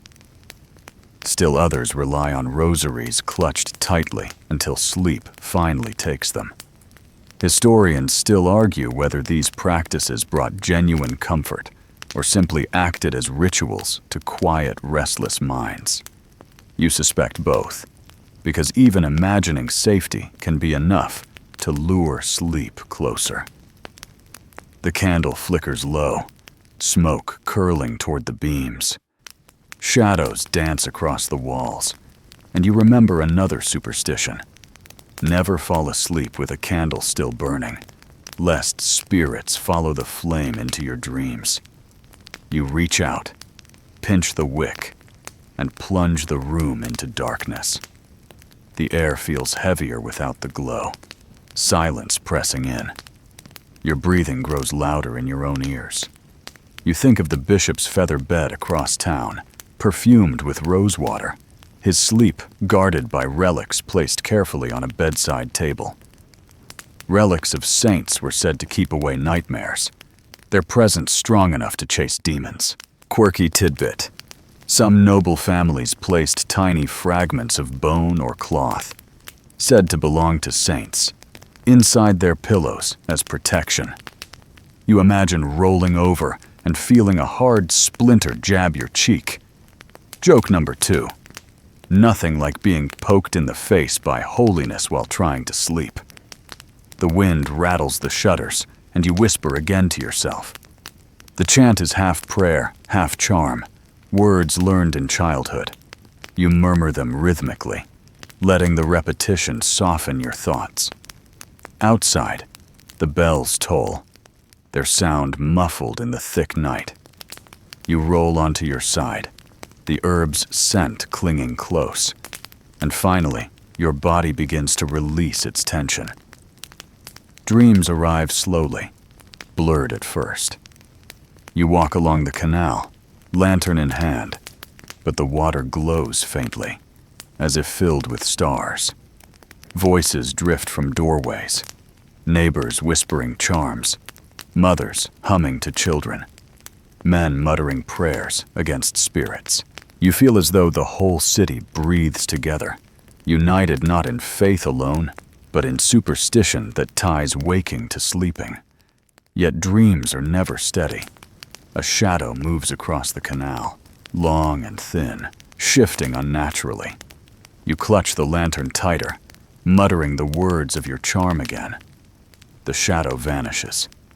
You wake with a start, heart thudding. The herbs still press to your cheek. You exhale, muttering softly.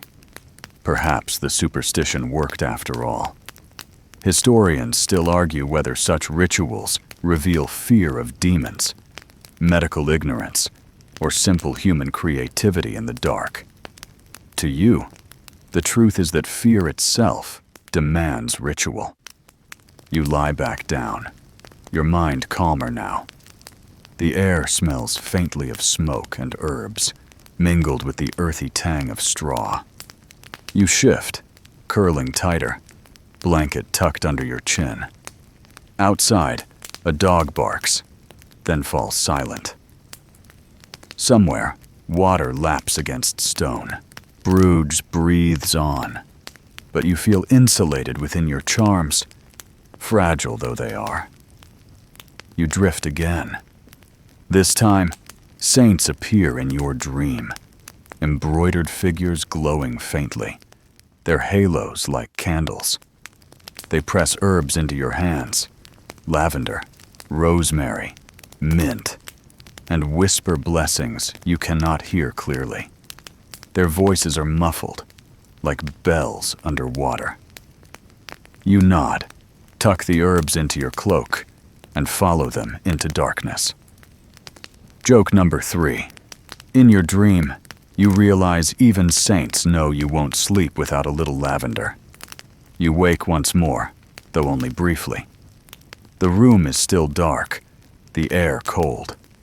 The bundle of herbs lies near your face, their scent faded, but still sharp. You pull the blanket tighter, eyes heavy, body sinking again. This time you surrender fully, drifting into deeper slumber, charms and prayers working together to ease you past the threshold. The night carries you forward. Your breathing slows, your limbs loosen, and Bruges fades away.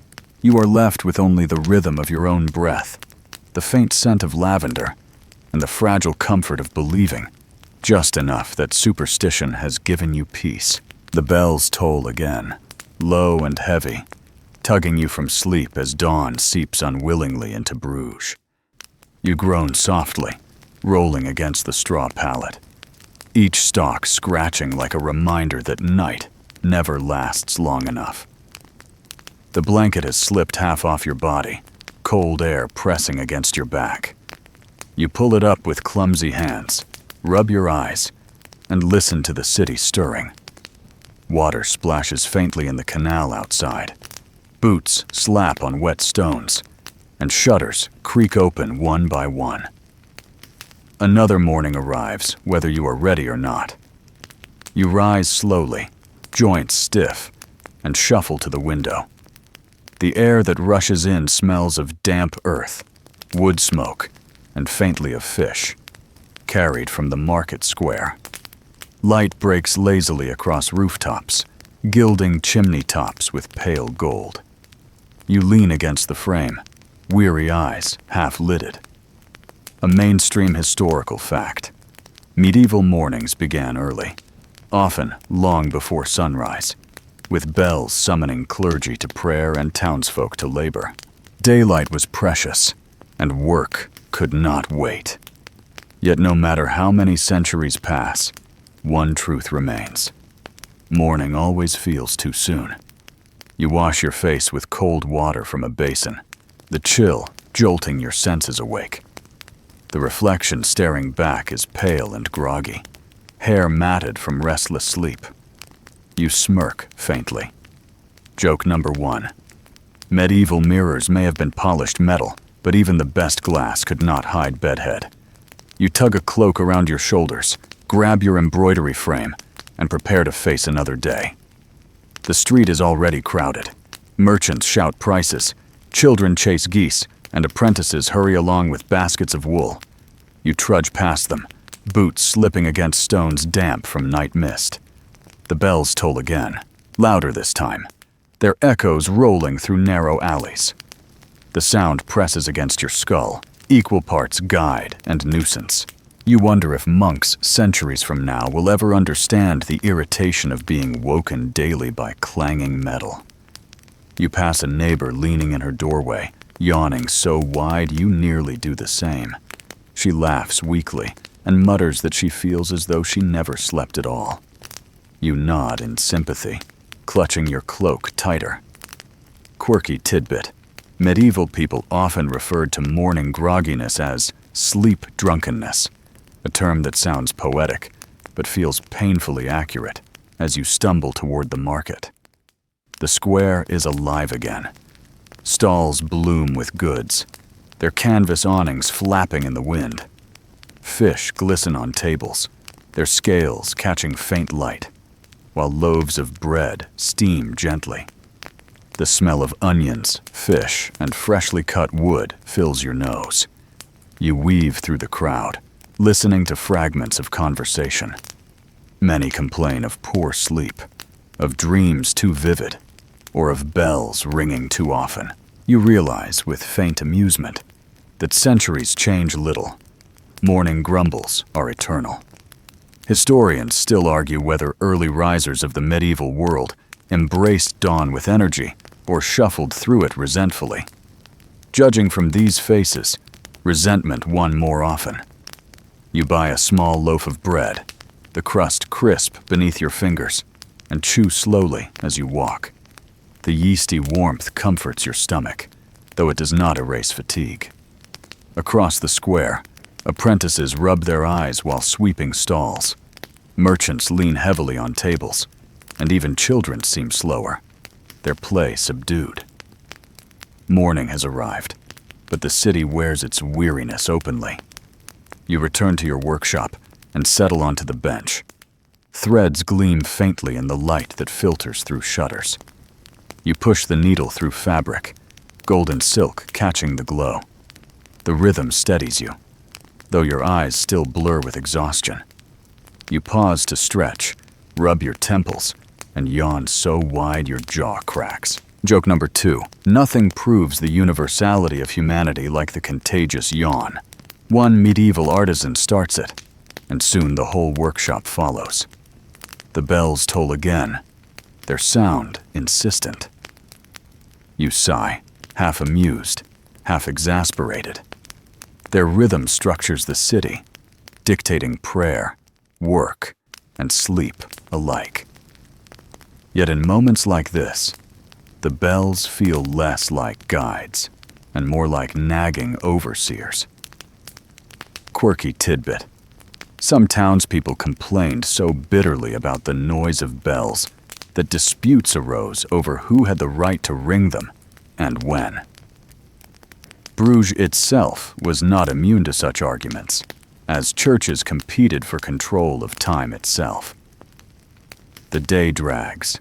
You stitch steadily, shoulders aching, the smell of tallow and wool heavy in the room. Outside, the city hums louder. Cartwheels rattle against cobblestones. Dogs bark, and barges groan along the canal.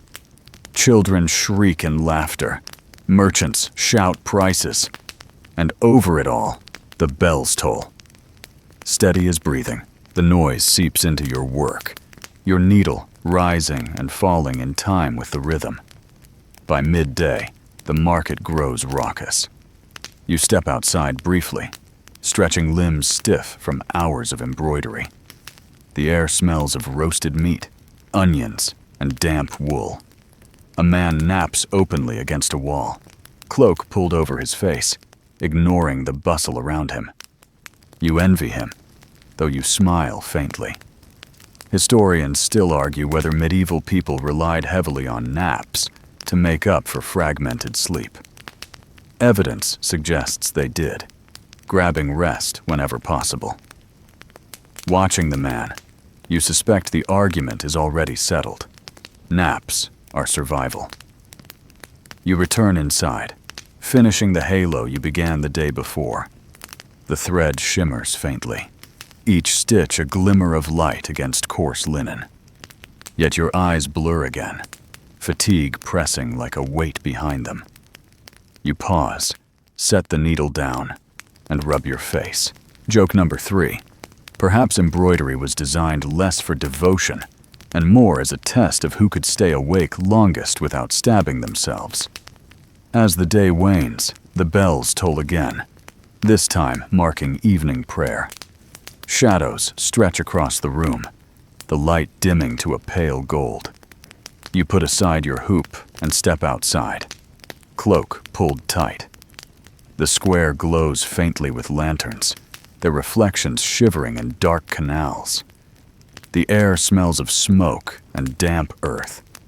People shuffle home, their faces drawn, their steps slow. You walk along the canal, listening to water lap against stone. The bells toll one last time, their notes deep and resonant, echoing across rooftops.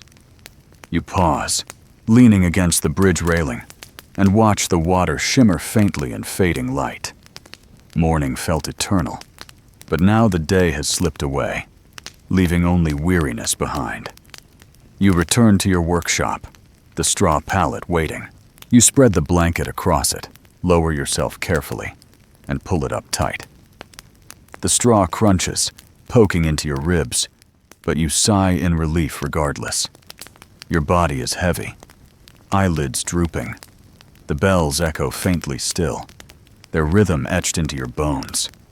Historians still argue whether medieval mornings were harsher than ours, or whether human grogginess remains unchanged across centuries. You suspect the truth is both, stitched together like your embroidery, uneven but enduring.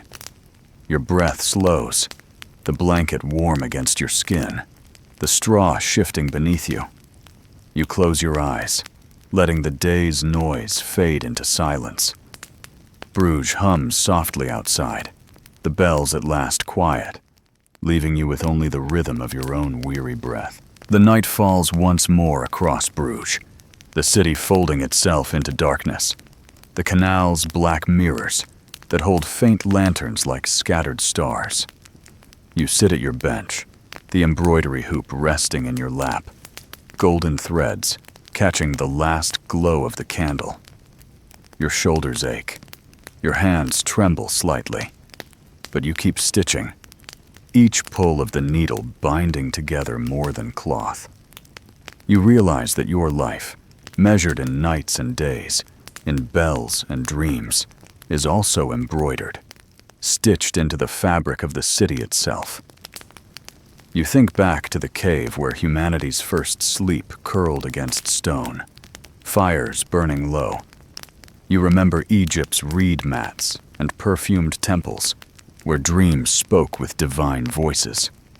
You recall Greek courtyards, philosophers muttering about digestion and visions, and Roman vigilia, soldiers pretending not to nap at their posts. You see again the canals of Bruges, the markets with their yawning merchants, the monks chanting under cold stone arches, the minstrels plucking lutes until their own heads drooped. You smile faintly, realizing how every age struggled against the same enemy, the fragile, elusive nature of sleep. The needle slips through cloth, the sound soft as breath. You thread another halo, another robe, another pattern of faith. Each stitch binds memory, as though the saints themselves stand watch over your nights. Quirky detail resurfaces. Dyers boiling vats of woad outside the city walls, their fumes drifting into the sky, staining dreams as well as fabric.